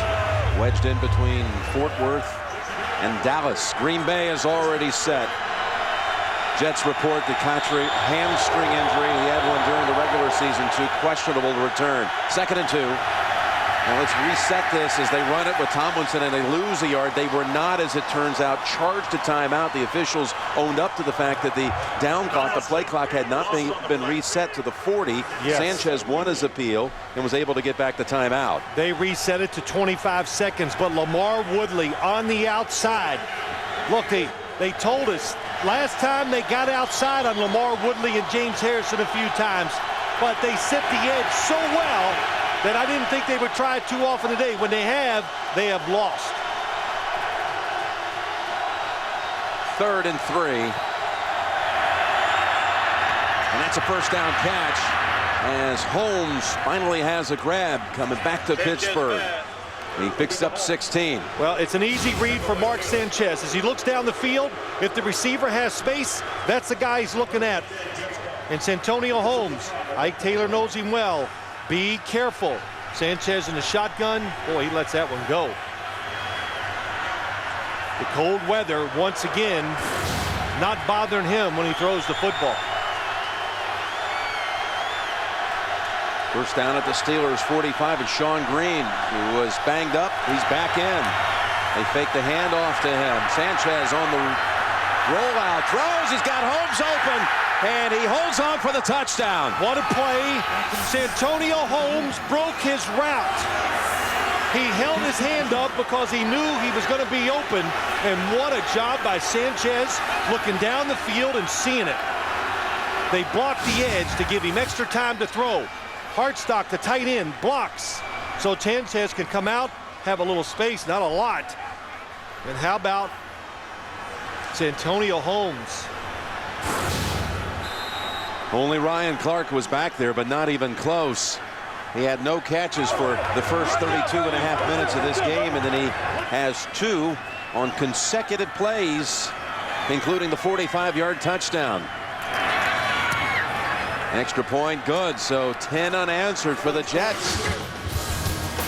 There is some hope after all for the Jets. Heads-up play by Santonio Holmes. The NFL on CBS is sponsored by Southwest Airlines. Find our fares online only at southwest.com. The 2011 Hyundai Elantra. A compact car doesn't have to be a compromise. And by the Droid Pro by Motorola. Finally, a work phone worth taking home. In our meeting with the Jets last night, Mark Sanchez told us that Holmes was so amped up they had intentions of getting the ball to him early to relax him, but he didn't catch anything in the first half. Jim, he was relaxed on that long pass. Nice adjustment, an unbelievable read by him, and Mark Sanchez staying with him. The short kick. Brown backs up to get it at the 9 and down at the 28. Well, Jim, let's look at it. Santonio Holmes, bottom of the screen. It's a play action by the quarterback. He's going to run this. He sees Ike Taylor fall down. He sees him fall down. Now he's thinking. He goes, heck with it. Puts his arm up, locates the football. Mark Sanchez throws it up in the air high enough where he can adjust to it. That is football smart. That's all you can say about it. Threw his arm up, looked like Randy Moss running down there for a second. So the Steelers at one time 24-0 after the return touchdown by the defense. And that's Ellis. And Roethlisberger's able to break away from and then dragged down by Mike DeVito. Making Mike DeVito's dad, Vinny, proud of that effort. His father, former weightlifter and bodybuilder, and one time was a candidate to get into the Mr. Universe competition. His son's come a long way as a free agent. Well, Jim, here it is. Safety in the middle. The Jets are going to change that defense. They're going to play tight man-to-man coverage, and they're going to put the pressure on their corners like they have a lot this year. And again, no Pouncey, their Pro Bowl center. He's out with an injury in the first half. Doug Lugerski has gone most of the way. One player out of Marshall as Mendenhall slides to within a couple of the first down. Well, the weather now has dropped to 10 and our wind chill is below 0. Man, doesn't feel that cold. No, it really doesn't. Oh, Kansas City a couple of weeks ago at 30 was colder than this. I'm being facetious because, you know, we have about 14 heaters around our feet.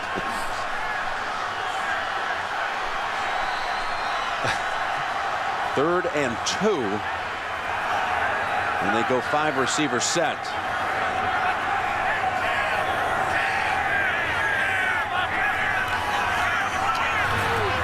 Almost intercepted by the rookie, Kyle Wilson.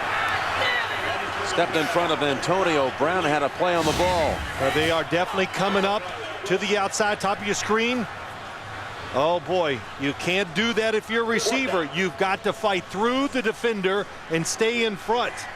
The 2 out of the 3 plays, the Jets, oh, hitting right in the face.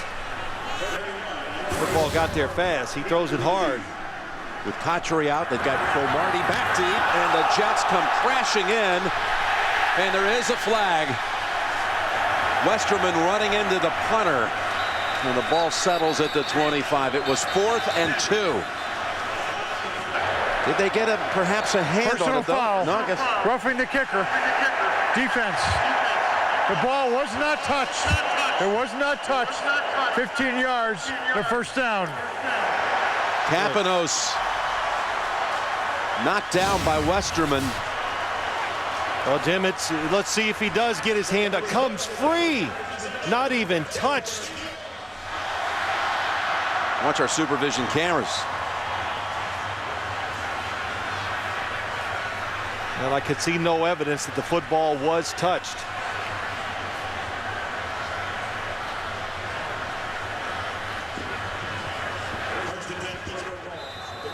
Boy, that was close. I think it was not touched. Well, I think if they saw anything there that gave them any evidence that it was touched, they would throw that red flag. Jets had all the momentum, but now the Steelers are able to get the first down, and that's a running play for Mendenhall. It puts him over 100. Well, Roethlisberger, it's been quite an odyssey this past year. Suspended in April for the first 6 games, which was later reduced to 4 for violating the league's the personal conduct policy. And after an alleged sexual assault down in Georgia prosecutors decided not to file charges after investigating, but the league issued its own punishment. Again, 4 games he set out, could not practice through those 4 games. Here he's handing off to Mendenhall. A gain of about a yard. Now, we've been around him all season long. Have you noticed a change at all in how the players on this team, you think, reacted to Ben? I've definitely seen a change in his personality, Jim, when he deals with us. I think he's more patient, in much better spirits. I think he feels good about himself. And just reading and talking to his teammates, I think they enjoy what they perceive as a new attitude towards them too. But I think it's, of course, you and I have talked about this. It's too early to say, oh, that's it. He's learned everything and he's going to change completely. Time will tell. Got a 3rd down here at the 45, 3rd and 6. These bunches by the receivers of the Steelers, it makes the Jets back off.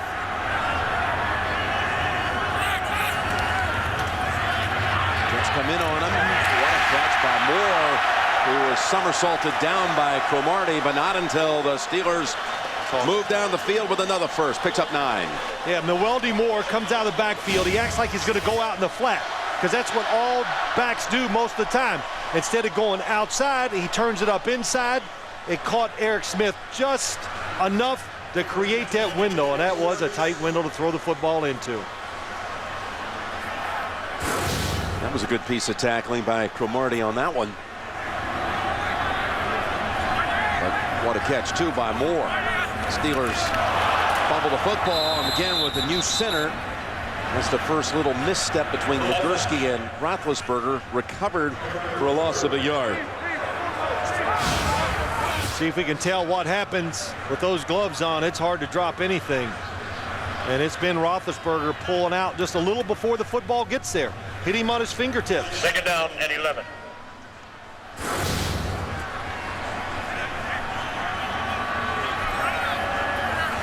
Will come out with the 5 receivers. And 2nd and 11.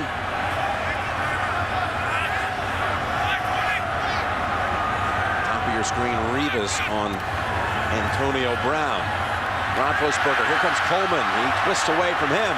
Now plants the feet, fires it long, intercepted. The Jets, Rodney Poole has it, and the Jets want momentum. They still have it. Their 2nd interception of Roethlisberger on the game. 24-10, 3rd quarter. Jets with the takeaway. Roethlisberger's first multi-pick game of the season. He almost got picked earlier on the drive by Kyle Wilson. The Jets almost blocked the punt, or were flagged for roughing the punter. Then they finally did get the interception. The 6th seed in the AFC now coming to life after the 6 over on the NFC side ran the tables in the conference playoffs. The Packers are heading to Arlington. Jets drove it 90 yards again last time they had it. Start this one from the 14. They go green with Ziggy Hood stopping it after a run of 3. Well, Ben Roethlisberger throws the football. Sanders right here. Going to go all the way across the field. By Roethlisberger avoiding Drew Coleman. He thinks he's wide open. He throws it inside. Also, he throws kind of a hanging curveball. He did not get all of it when he threw it. It hung up in there. And even if he threw on it perfect, I think Poole's still going to get there and make the interception. Hatchery is back in the game. He's on a wing to the left. 2nd and 7. Across the middle and too high for Holmes. That was dangerous. Taylor on the coverage. It was. I was going to say Jericho Cotchery not being there, it really hurts the spread offense by the Jets. And Pittsburgh Steelers said enough of this. They're going to get after it. They send the blitz. He comes in free, and a good job by Mark Sanchez just getting the football off. Dick LeBeau is not going to just sit back there and watch his defense get picked apart and not put pressure on the quarterback. 3rd and 7.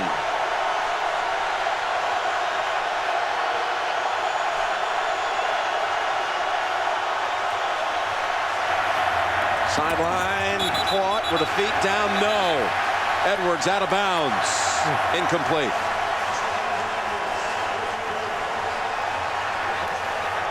Good decision by Sanchez. This is an excellent throw. He throws it where it's safe. Oh, he puts the left foot out. He plants it out of bounds. Yeah, he did. He does not have a catch on the game. He's drawn a couple of penalties, has Edwards. No catches. And here's Weatherford. It's his best punt of the night, and it's mishandled and goes out of bounds. Randall L. Goes out of bounds at the 30. Yard boot on a chilly night in Pittsburgh. But the action is warming up, 24-10. The NFL on CBS is sponsored by TD Ameritrade and by Lipitor.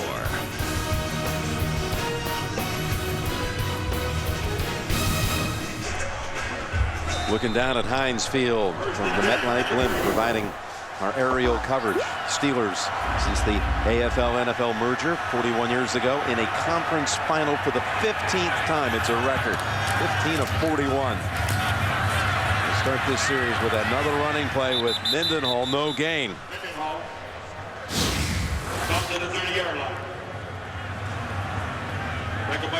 How much do you think the players feel it on a night like this? Of course, these cold weather teams, they played in this before when it was in snow, when they were contesting the game 5 weeks ago. Fans that paint their face like that never feel the pain. And the players, Jim, I don't think it bothers them at all. I haven't seen nothing that would make me think that the skill level has changed because of the cold weather. 2nd and 10, nearing 6 minutes to go, 3rd quarter. And Mendenhall is on his way to a gain of about 6 into the arms of Poole. Yeah, running down that left side. Chris Keamoatu, the left guard, and Jonathan Scott just both having a good day run blocking. It always helps when the running back's out there getting those extra yards for you. Mendenhall with 109 yards. Steelers honorary captains for this game. A pair of legendary, iconic running backs from Pittsburgh, Rocky Bleier and Franco Harris, both on 4 Super Bowl winning teams. And a running back has been a story for him so far tonight. 3rd and 4, as Roethlisberger has all day, now takes off, and he's run for another first down. Picks up 5. Such a tremendous disguise by the Jets defense to initially get all the people covered. The difference this week, the quarterback is running forward. Look at the defenders going out to his right. Nobody's open, but you got to stay in front of him. Now, I know Tom Brady's not going to run last week, but they kept a defensive lineman in front of him. Nobody open down the field. Look at all the extra defenders for the Jets. But one of the defensive linemen has to stay right in front of Ben Roethlisberger so he cannot run. That's 3 times he's run for a first, including a touchdown. And this first down snap is a 2-yard setback for Mendenhall. You can relive every game of the 2010 season, including the playoffs. Go online, find it there in HD with NFL Game Rewind. Sign up today, NFL.com/Game Rewind, or search NFL Game Rewind. You know, it just shows you when you watch football, you got to be careful when you look at statistics. You look at Ben Roethlisberger's numbers today and you go, wow, he's not playing well. Just the opposite. 2 interceptions, both deep in Jets territory, big runs. 2nd and 12, Mendenhall gets a good block by Miller and is able to get within 3 of the first. That's a 9-yard pickup. Miller was able to shield David Harris to make this thing go. Well, again, Chris Keamoatu on the outside. Calvin Pace knocks him out on the run.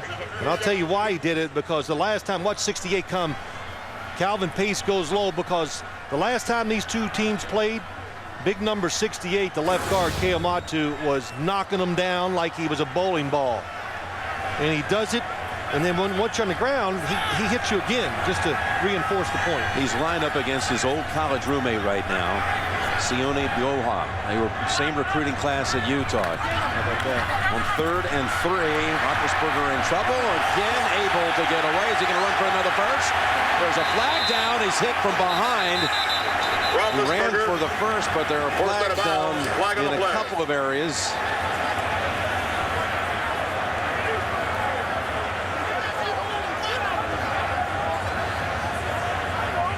The one thing, let me say it again. Keep him in the pocket. The coverage is borderline great down the field. Holding defense, number 31. That 5-yard penalty is enforced from the end of the run. First down. Antonio Cromartie, bottom of your screen. Mike Wallace, he does the double move. Oh, man, I'd say that's holding. Yeah, no question. But what happens when Ben Roethlisberger drops back, the receivers run their route. They're very disciplined. But the word is, once you see him move, what do they say to him? Play ball. Here we go. They're very good at redirecting their routes. Very tough for defensive backs to cover. All the way down to the Jets, 42. Jets defense had 5 sacks last week at New England, none so far tonight, but they've got one now. Alvin Pace drops Roethlisberger at the 49 and a loss of 7. A good coach from up top, but that time they surround him. And there's nowhere for him to step up and run. The defender in front, that makes him hesitate. And then Calvin Pace, with that extra time, is able to get the sack. Well, they've been grabbing him. Look at he's losing his name on the back of his jersey. But the coverage again. Excellent down the field by the defensive backs of the Jets.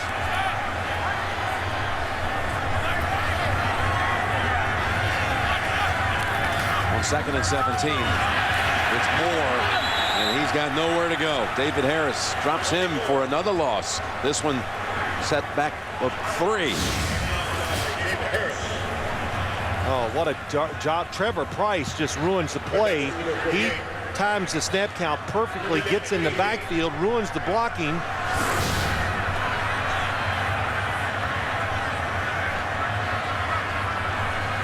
Steelers bring in Isaac Redmond. It's 3rd and long, 3rd and about 20. They got to get to the Jets 32 for the first. Jets have so little room for error now. Getting late in the 3rd quarter. Can't give up a big pass here. They're going to sack him for the 2nd time in 3 snaps. Trevor Price and Jason Taylor combine on that one on 3 straight negative plays. That one a loss of 5. Well, when I say the Jets can't give up a big play, of course you say that, but I'm just meant not to give up yards where they would maybe think about going for it on 4th down. And Ben Roethlisberger, be careful in this situation. A sack means nothing because you're around the middle of the field. That's when a quarterback should hold it on 3rd down and look to make the play by moving around. Campanos almost had that last one blocked. He was roughed, and Cotchery is good enough to go back and return punts again. Steelers using the play clock all the way down.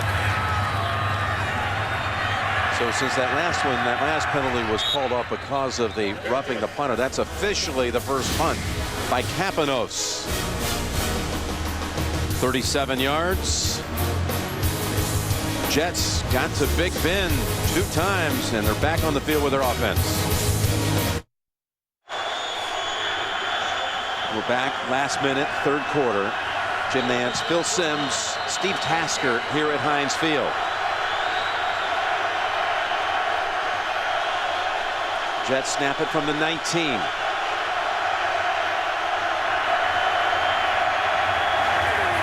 Edwards with a catch at last to the 37. That's a play we saw from Green Bay today. Earlier, we've seen the Patriots run a lot. I like it. A good play action fake inside. Good sail by the offensive lineman. Creates the space between the receiver and the safeties. Nice catch by Braylon Edwards. And on this cold night, we've got another player down. It's Ryan Clark right here, 25.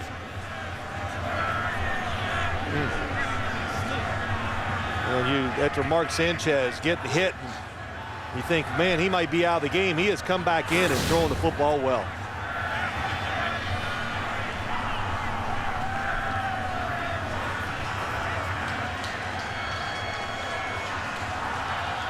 Clark will have to sit out at least one snap. Again, the Pro Bowl next Sunday. Live from Aloha Stadium. Check your local listings.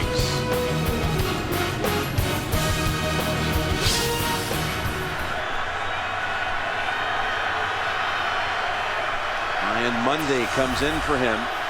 He got a lot of action against the Jets back here in December as Polamalu was out, and Monday really filled in for him. It was an 18-yard throw to Edwards. First down at the 37.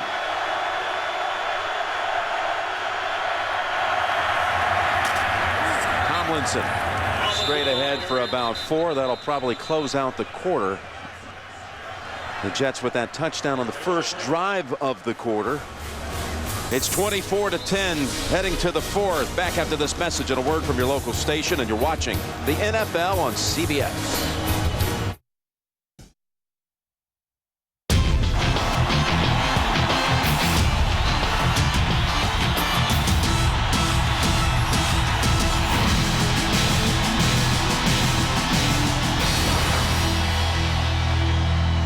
One more quarter to go before we'll have a Super Bowl set. We're going to find out the Green Bay Packers opponent for Super Bowl 45. Jets were down here 24-0 late in the first half. Got a field goal with 9 seconds to go before the intermission. Then a touchdown on the opening drive of the third quarter. We start the 4th with 2nd and 5 from the 42. Sanchez has his man. It's his tight end, Keller, to the Pittsburgh 39. Sanchez hanging in there. He had that blistering hit that led to a return touchdown. I thought he might be out, but he's back up, and man, has he played tough since. Yeah, they cleared out on the outside, and then Keller goes down and gets behind the defense. They brought a tackle in, Robert Turner, to give him more protection on the right side, and it worked. It let Sanchez throw the football down the field.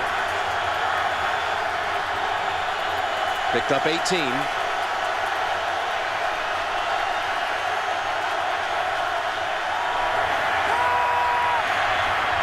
Going for the big ball, and that is over the head of Braylon Edwards, and airtight coverage by William Gay. You know, you look at Mark Sanchez, Jim, and it was the game here 5 weeks ago where I really thought he changed as a quarterback. He just got mentally tougher because Rex Ryan talked about pulling him and maybe going to a backup quarterback. And I think we saw that night when we were meeting with him before the game. Yeah, you know, when he was coming in last night, we mentioned in the meeting, he said, yeah, I was thinking about that riding in from the airport tonight. How that felt that night before. You guys were asking us questions about that. Ryan told us you got to have skin like an armadillo. Boy, he really has. There's the pass to Cotry. He takes a big lift, but gets right back up. It was Polamalu who delivered the pounding. Gain of 6. And when I say that about just Mark Sanchez, I'm not talking about taking the big hit and then coming back from. I'm just talking about grinding out, playing, being tough. Sometimes it's about going out there and fighting. It's not about just playing. And Troy Polamalu, we have not heard his name much today. Gets a big hit there. Might be 4-down territory. Oh, it is. From the 33.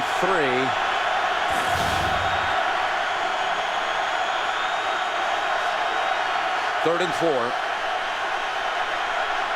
Off coverage to the left. That's Keller with the grab and the first. And Ryan Clark, who set out a couple of snaps, was back in on that play. They go at him, pick up 6. Keller goes out, comes back in, really well designed. It's a play the Jets run a lot, and you got to be perfect with the throw. And Mark Sanchez raises up, gets taller, and puts it right on the money. He's really gotten good at this. Throwing over the middle. He's only about 6'2", but he stands really tall, gets his arm up, and is able to get those short passes over the middle. First and 10 from the 27. Green tripped up right away. That was James Harrison.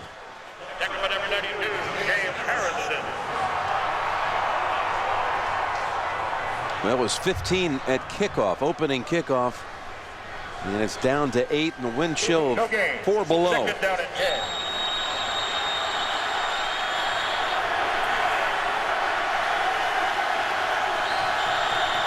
Braylon Edwards is not in.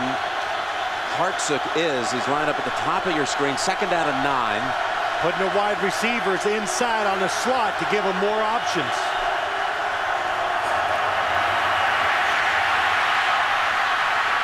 Sanchez slides to the 19.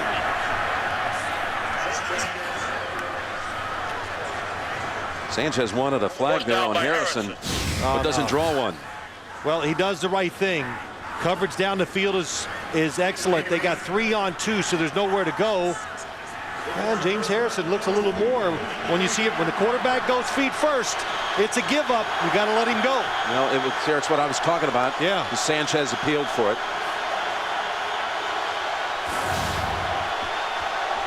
They had a little gadget play all the time for these situations the first time they played. 3rd and 3. It's Green going wide, and he stopped a yard short by Harrison. And down low was Ferrier, 4th and 1. Boy, James Ferrier coming from inside, getting out there.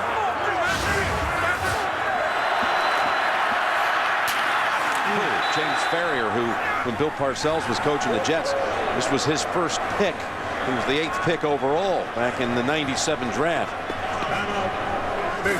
Joined the Steelers all the way back in '02, and they're going to measure for it. It's going to be an interesting moment here with 4th and about a half yard to go.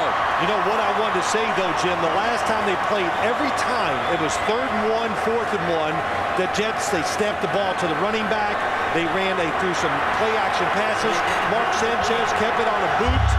They never challenged the Steelers up front, just running right at them. Yeah, Sanchez scored on a 4th down play on that boot. One of the great fakes you saw all season. And this is not even a, it's not even a decision for Rex Ryan. He knew once they got inside about the 35-yard line, it was 4-down territory. Brought in the 16-year veteran, Tony Richardson. You think of 3 old guys on this Jets team. Richardson, 16 years. You give Tomlinson his 10. Jason Taylor his 14. 40 years of experience. They've never been to the Super Bowl. Between those 3, 4th and 1. Green, though, is the running back, not LT. They're going to go Green, and he drives ahead for the first. Boy, that was... They lined up and went at him that time. What we didn't see in the first half from the Jets was a will and some toughness, but they've shown it here in the second half. Brandon Moore, Wayne Hunter, replacing Damian Woody at the right tackle. Top of your screen. Oh, yeah, there you see him. Yep, you know it's a first down. Dustin Keller gets a good block. The Jets did not do a good job the first game down in this area of the field.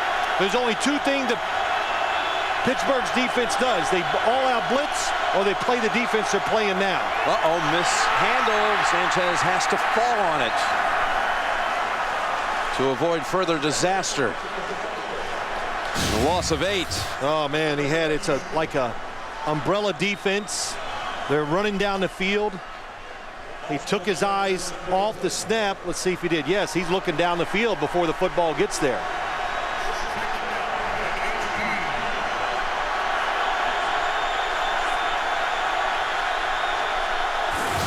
Makes it 2nd and 18.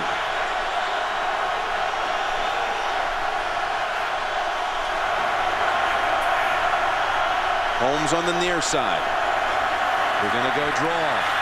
And they've got open room with Green barreling ahead down to the 9.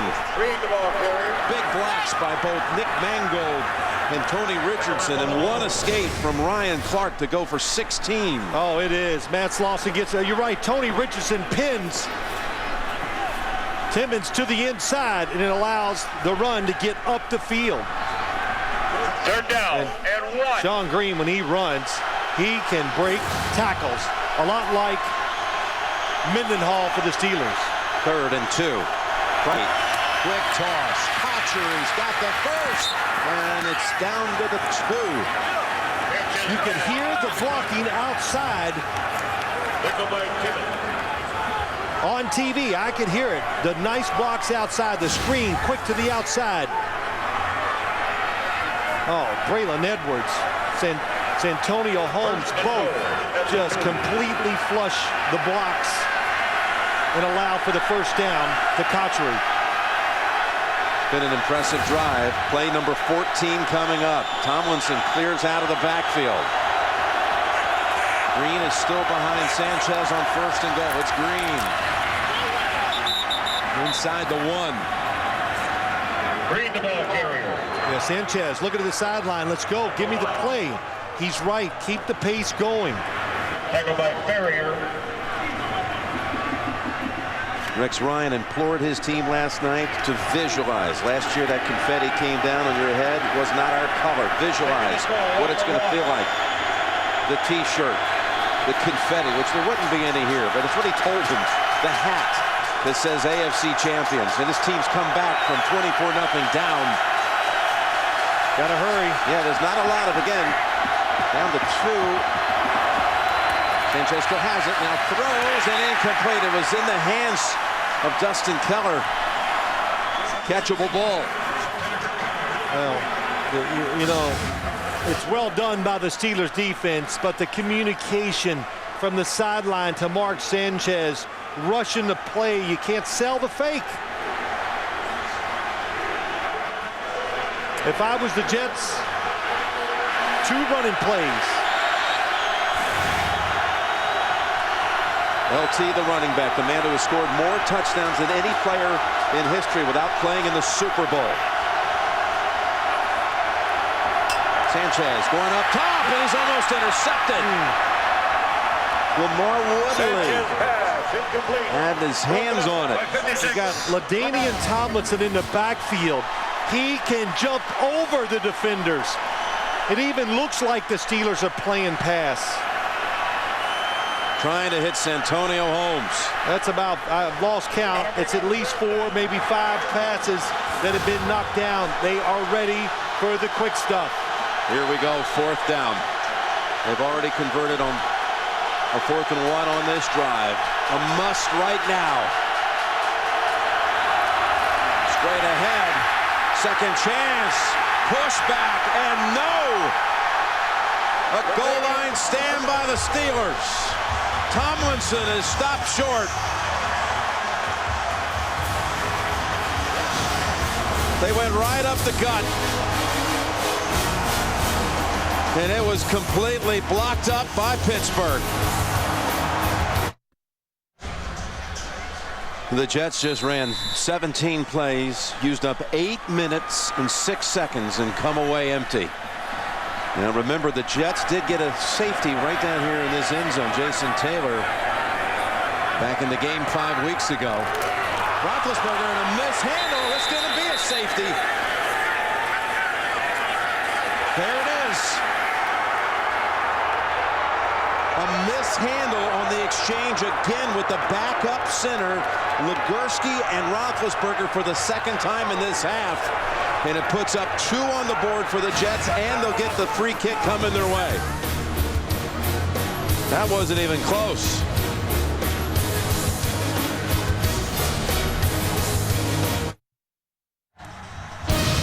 The NFL on CBS is sponsored by Verizon, the official wireless service provider of the NFL. Best Buy, the hottest new tech toys under one roof. And by Acura, the most innovative thinking you'll find in an Acura. So just as they did back in December, the Jets get a safety in that very same end zone. This time, Legursky, quite an assignment for him coming in tonight for Pouncey after Pouncey was injured on the opening drive. Jets still need 2 scores, Jim. 7:38, 3 timeouts. They cannot waste time in between the plays. Campanos with the boot from the 20. Tree has it at the 32. And a block from Brad Smith. And that's Monday riding him down at the 43.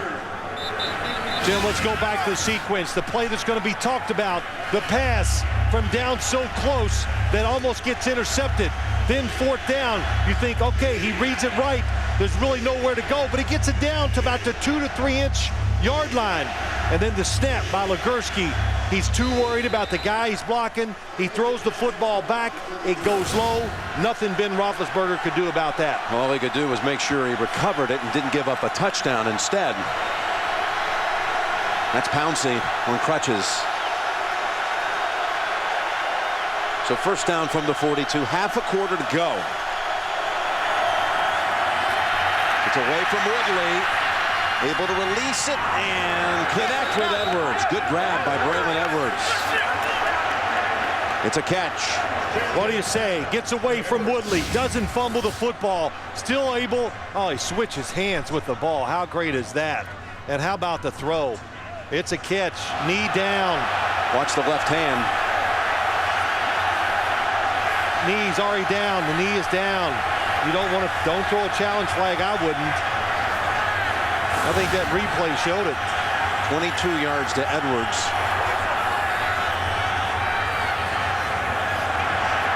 Tomlin's looking up at the big screen. Yeah, I don't think he liked it. He's got it in his hand. He's going to let it go.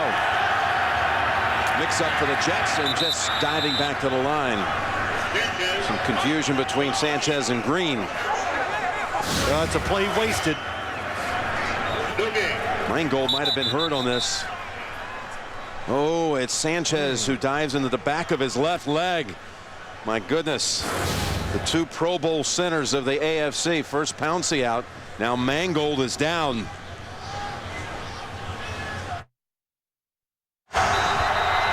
Mangold was able to walk off on his own. Getting some treatment in the left hamstring area on the Jets sideline. Robert Turner shifts over now. He's been in on a lot of plays. He's the center on 2nd and 10. Across the middle of the land, that's Timmons dragging down Keller a yard short of the first. Gain of 9. Well, Robert Turner, he comes in. He's the third tight end. He's a fullback. Now he's playing center. Just Jets have a couple guys, very versatile.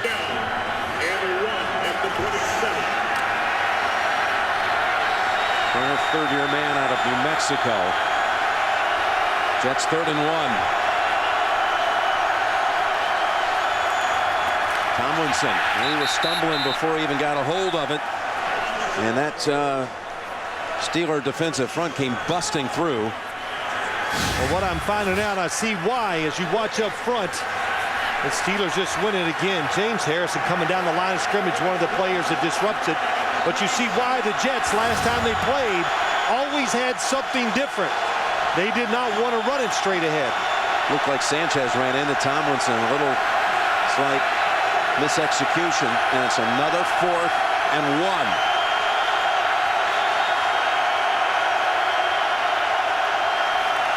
Going up top for it. They've got it with Edwards holding on at the 18. Man, was that some job? Mark Sanchez, they send the guy in motion. They shift to the left. He looks to the left the whole time. And he drops back and then turns and makes a perfect throw to the right. Picks up 10 on 4th and 1. Now, first down from the 17. Tomlinson able to wiggle for a couple, maybe 3. And the Jets, any time now to huddle inside of 5 minutes. And 2 scores down. They do have all of their timeouts. Down to the 11-yard line. And that's Keller with Timmons tossing him around. Hard to get a big play here and get it in the end zone just because of the defense. I said it before. They're sitting back in a safe defense, give you a few yards, come up, make the tackle. Mangold is back in.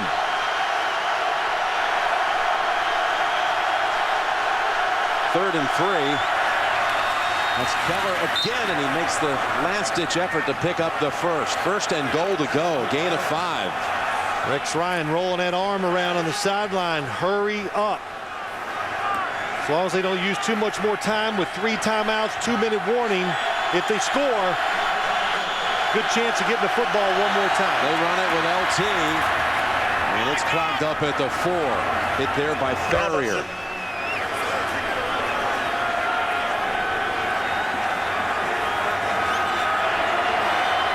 Jets huddling up now. Now time to It's hard to get the big play, we said it. But the communication's got to be a little better getting ready to get these plays off. Second and goal from the 4. Tomlinson shifts to the right. Sanchez looks left. He's got his man, and it's a touchdown. Country has it for the Jets. In the country.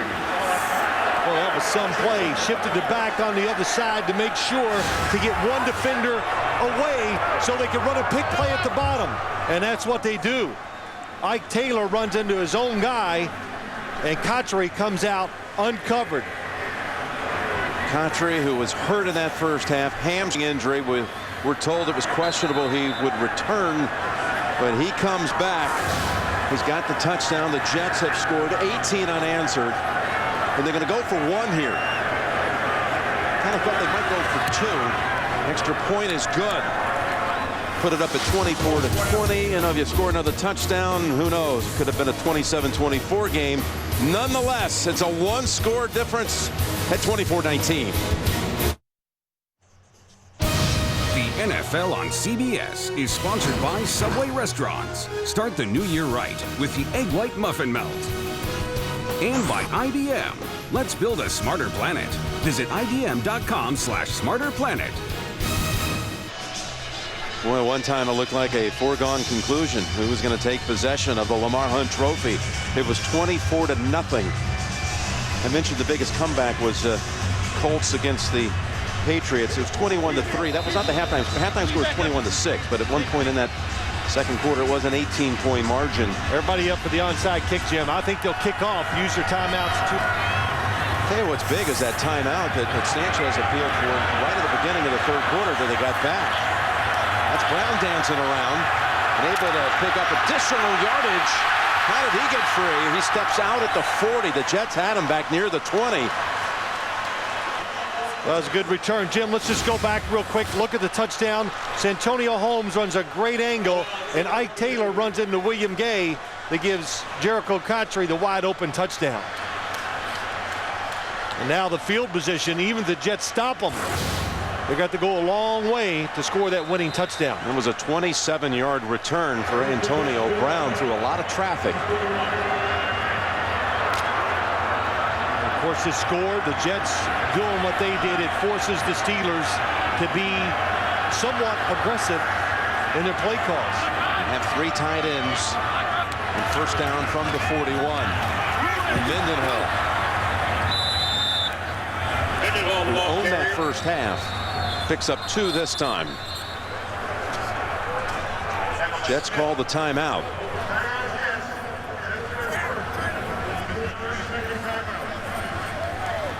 Mendenhall had 90 yards in the first half, 23 in the second. And Wednesday night on Showtime Inside the NFL with James, Chris, Warren, Phil. Cable's longest running show. Had to defend himself against the whole crew again this weekend. They're all piling on. Mike Lombardi and having a good time. And you got the last shot, huh? I guess so. It always seems to work that way. And there's the comeback we spoke of.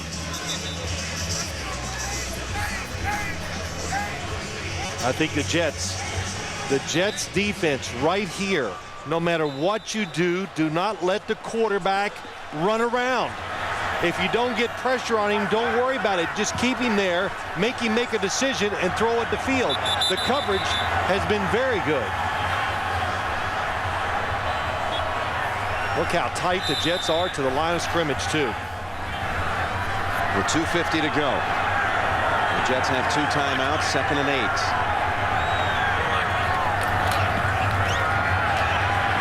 Steelers are going to go up top, and Miller has the first down. That's a huge catch. Miller with the first down at the 44.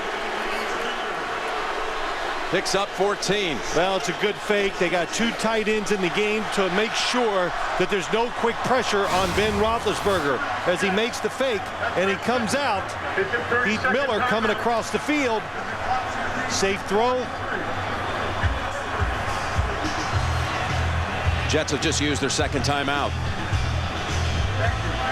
That was Poole trying to knock it down. He got there too late. And Heath Miller, again, inactive in that game 5 weeks back against the Jets, still out with a concussion.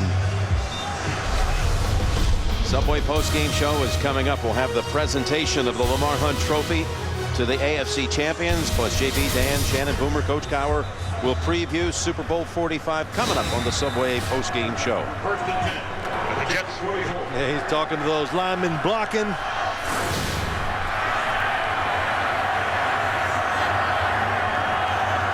the Jets have one timeout. And a first down for the Steelers at the 44. Mendenhall with Eric Smith, Jason Taylor, several others restricting that to 2. And now the Jets use their last timeout. We've had 2 completely different stories here, half by half. That sack fumble run back made it 24-0 with 1:13 to go in the second quarter. Then early in the third quarter, the touchdown pass to Holmes, the safety on the mishandled exchange, and the touchdown pass to Cotchery. Well, Mike Tomlin said to us on Friday, just talking about it and talking about his football team, how not having been Roethlisberger, the adversity made him better. And the big thing that caught me, he goes, look, we are so used to playing such close games down to the end. We're very comfortable in those situations. We don't panic. And, of course, he knows his quarterback's not going to panic either. 2nd and 8. Step move a couple of times. They have him pinned for a loss. He's managing 2 yards out of what looked like a tackle behind the line of scrimmage. Harris and Thomas finally finish him off. That'll take us down to the 2-minute warning. 2-minute warning, and after that 2-minute warning, I would suspect the Steelers will run the football, let the clock go as much as they can, punt it, and not give the Jets any extra time by throwing it in case it's incomplete. Jets beat them by 5 weeks ago. Steelers are up 5 with 2 minutes to go. You're watching the NFL on CBS. Coming up, the Subway post-game show will have the presentation of the Lamar Hunt Trophy to the AFC champions. JB, Dan, Shannon, Boomer, Coach Cowher. We'll have a first look at Super Bowl 45 coming up on the Subway post-game show. Third down coming up. What do you expect here, Phil? It could be, well, the Steelers could run a quarterback draw, but there's so many defenders inside, it's probably not going to work. 5 wide receivers, looks like they're going to throw it. Surprise. Yeah. And they are looking throw. Now, Roethlisberger in trouble, throws it in. What a catch! A catch to clinch it. In all likelihood, Brown, who had the big one last week, the long gainer to set up the winner, this time picks up the first down. Picks up 14.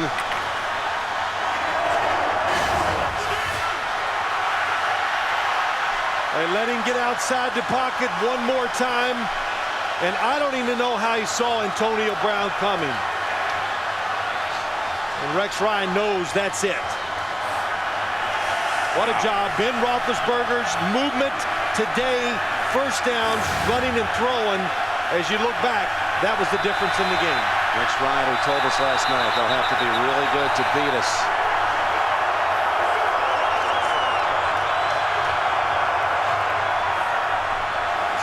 Steelers, Jim, you look at this game, Roethlisberger moving, running the football in the first half, and the Jets did what they said they did not want. They just got off to a slow start on both sides of the ball.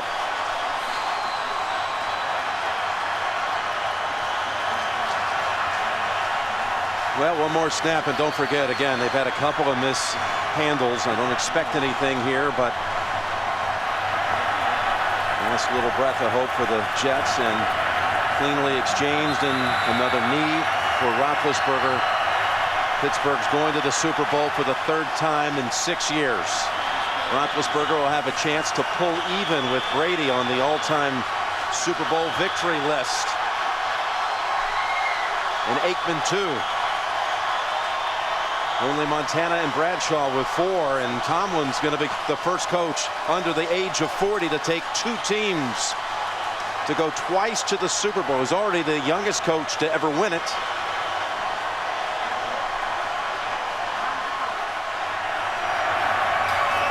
One more and it's official. The Pittsburgh Steelers are the AFC champions again.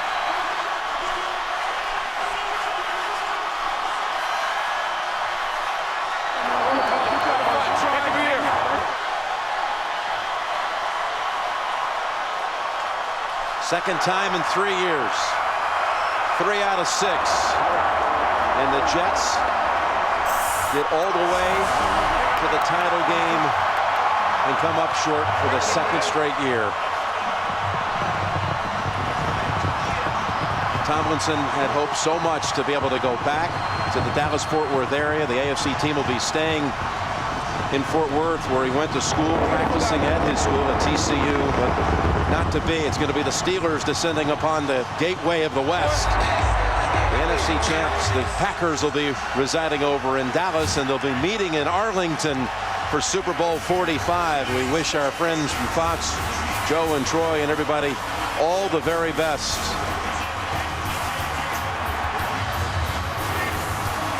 Ben Roethlisberger. He's going to a Super Bowl for a 3rd time. Partner, is quite a game. Yeah, it was a tough effort by the New York Jets, but the Steelers deserve to win. 24-0 lead, just too much to overcome. The Jets almost got there. You've been watching the NFL on CBS. Phil Simms, Jim Nantz, James Brown in New York coming up next. The Subway postgame show is sponsored by Subway Restaurants, home of the famous $5 footlong. Subway, where winners eat. And welcome back to our New York studios and the Subway postgame show. I'm James Brown alongside my guys Dan Marino, Coach Bill Cowher, Shannon Sharp, and Boomer Esiason. A reminder that's still ahead on CBS, a tsunami puts a crime scene in jeopardy. This is one wave you don't want to miss. A new Hawaii 5-0 is rolling your way tonight. So the Pittsburgh Steelers get it done. They advance to Super Bowl 45. They will now face the Green Bay Packers on Sunday, February 6th. And you know what? Congratulations to Pittsburgh Steelers. It was a great game. And Ben Roethlisberger, you look at statistically, he was 10 of 19, 133 yards, 2 interceptions, but it's the intangible plays. It's a moving out, keeping drives alive on 3rd down. 28 years old, he's going to his 3rd Super Bowl. And that's the thing that he can do that the other 2 guys that they beat, Peyton Manning and Tom Brady, couldn't do. He could extend plays outside of the pocket, and you saw it on 3rd down. He made the play when they had to have it. Tip your hats to the Jets. A little bit too late. I know one thing, we're going to have a terrific Super Bowl. 2 of the more popular franchises out there between Green Bay and Pittsburgh. Pittsburgh needs to get Maurkice Pouncey back, their center, very, very badly, because B.J. Raji, the nose tackle for the Green Bay Packers, could give them a lot of trouble in the middle of that defensive line. No question about that, Boom. All right, folks, and for tonight's decisive moment presented by... We go to Coach. Yeah, it's 3rd and 6. The Jets needed a stop, and Ben Roethlisberger is going to hit Antonio Brown, doing as you guys just said, extending the play, rolling to his right, finds it for 14 yards, and the Pittsburgh Steelers go to their 8th Super Bowl appearance. I'm going to tell you, like you said, Dan, he did it all day, and I'll tell you, the one thing I'll say about this Super Bowl when you match up, and my first thoughts are these 2 defenses, Dom Capers from Green Bay, Dick LeBeau from Pittsburgh. You're going to see this identical defenses, blitzes coming from everywhere, and 2 good quarterbacks that can elusive and get away from the blitz. Right. With the wide receivers of the Green Bay Packers, whoo! Stay tuned for the Lamar Hunt Trophy presentation.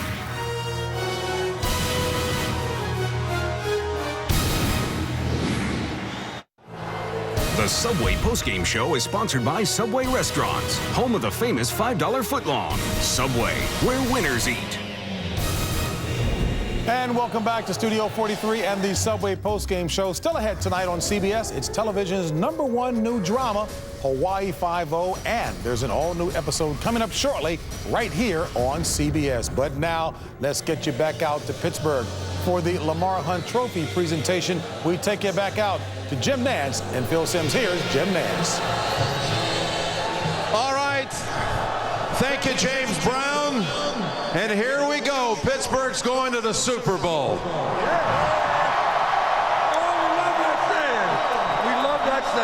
And to present the Lamar Hunt Trophy, a couple of Steeler legends right here. Franco Harris, Rocky Bleier have the honors of presenting the trophy to the Rooneys. Here we go. Steeler Nation, we're going to the Super Bowl. Congratulations, Dan and Art. A great year. Thank you. Congratulations to this was a great victory. We love it when it goes down to the end, right? Just hold on to your seat. And it was fantastic. But once again, we're going to the Super Bowl. And for the 8th time, the AFC Championship trophy will be presented to Art Rooney II and his father, Dan Rooney. Thank you very much, Franco. Steeler Nation, we're going to Dallas. Congratulations, Art. Ambassador Rooney, I know they're all sweet. And I know this one is especially so tonight for you. Really is. These fans are just tremendous.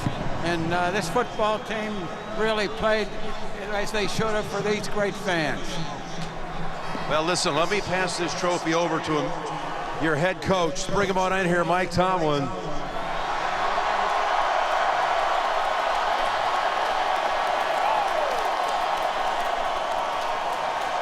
Coach, that first half performance, I mean, you guys came out. How did you do that? 24-0 at one time. Put this game in context. Well, we got the greatest fans in the world. We really do. Steeler Nation, you deserve this. We know everything's big in Texas. We're going to show them how big we do it. See everybody in Dallas. First coach to ever take 2 teams to the Super Bowl under the age of 40. He's only 38, already the youngest to ever win it. Congratulations, Mike. Come on in here, Richard and Ben. How about that first half performance? You went over 100. You had 95 at halftime, and the emphasis on the running game at the start there. You know, we knew we were going to have a chance to run the ball well. The offensive line, they controlled the line of scrimmage all game, and we got a lot of movement, and we were able to get up on them early. Ben, you're going back for a 3rd time to the Super Bowl, and I saw you on the way up here to the platform. This one looked like it was the most emotional I've ever seen you when you guys have won the AFC Championship. With all you've been through this year, how do you put this into words? Well, I tell you what, God is good. And this one was for the Steeler fans. I'm really proud of the way you guys came out and supported us tonight. All my teammates, love you guys. Mr. Art Rooney, good for you. Congratulations, guys. We'll see you down in Dallas for the Super Bowl. The Steelers and the Packers in Super Bowl 45. And that's the story here in Pittsburgh. The Steelers march on. JB, back to you in New York. All right, Jim Nance, time now to look at the Motorola Atrix Player of the Game presented by Motorola. All right, JB, here it is. Turns out to be the winning score. It's Mark Sanchez. He's going to get hit by Ike Taylor right here. He's going to lose the ball. The ball's going to be picked up by William Gay. He's going to pick it up, and he's going to run it in for a 19-yard touchdown. That put Pittsburgh up 24-0. Ike Taylor and William Gay, players of the game.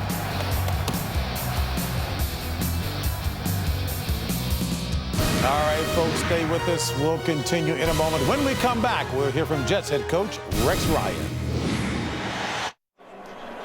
The Subway postgame show is sponsored by Subway Restaurants, home of the famous $5 footlong. Subway, where winners eat.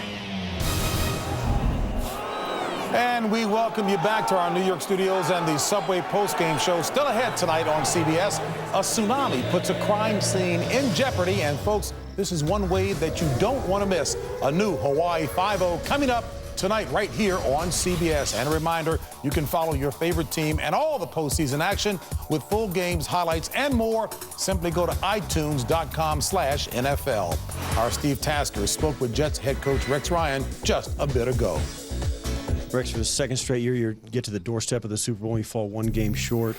After so much attention has been given to your team about the expectations, what did you share with your team and what are your thoughts right now? Well, I mean, shoot, I'm proud of our football team. We had a hell of a year. Yeah, we finished, short again. But I believe in our football team. I got news for you. Our expectations will be the exact same, and they should be. We got a lot of heart. We played a good half. We never played a good game, and that was the difference. You get to this point, you got to play a great game against a great opponent. And, we played a good half, and that was it. They made plays when they had to, and, that's why they're moving on. After the first half, you told me about having to play a little better. You weren't just satisfied with the effort, but you shut them out in the second half and just came up maybe one or two plays a little bit short. Talk to us about that second half. Well, that's it. I mean, our team is resilient. We knew we'd come back when, like I said, I go, hey, everybody's doubted us the whole year. But we thought we could win the game, and I told you that going in at halftime that, we'll come back and we'll have opportunities to win it, and we just, we came up short. Coach, you've taken a lot of shot arrows from critics. You've taken a lot of criticism. Your team's gotten a lot of attention. Tell me, is there anything looking back on any of this whole season from training camp all the way through? Would you change anything? Yeah, I'd change the outcome of this game. That's the only thing I'd change because our football team is improving. I think, our guys played hard every single game. I'm proud of our football team, and we don't need to apologize to anybody, and I mean anybody. We'll be back, and you'll see. We'll be back, and the only difference is we plan on winning that sucker. Rex, thanks. Congratulations on a great season and a disappointing loss, but congratulations on a bright future for the Jets. Thank you, Steve. Well, congratulations to Rex Ryan and the Jets. They certainly gave it their very best all season long. I tell you can say what you want about Rex Ryan, but I tell you, he says it the way it is. He's very respectful, and I tell you what, the guys love playing for him. Right, hats off to him. All right, folks, coming up next, an all-new episode of Hawaii Five-0. Folks, I'm James Brown, and for all of us here at CBS Sports, we thank you for watching, and we'll see you again next season. Have a great evening, and stay tuned for Hawaii Five-0. God bless you. We'll see you next year. And I'm Shannon Sharp. Goodbye.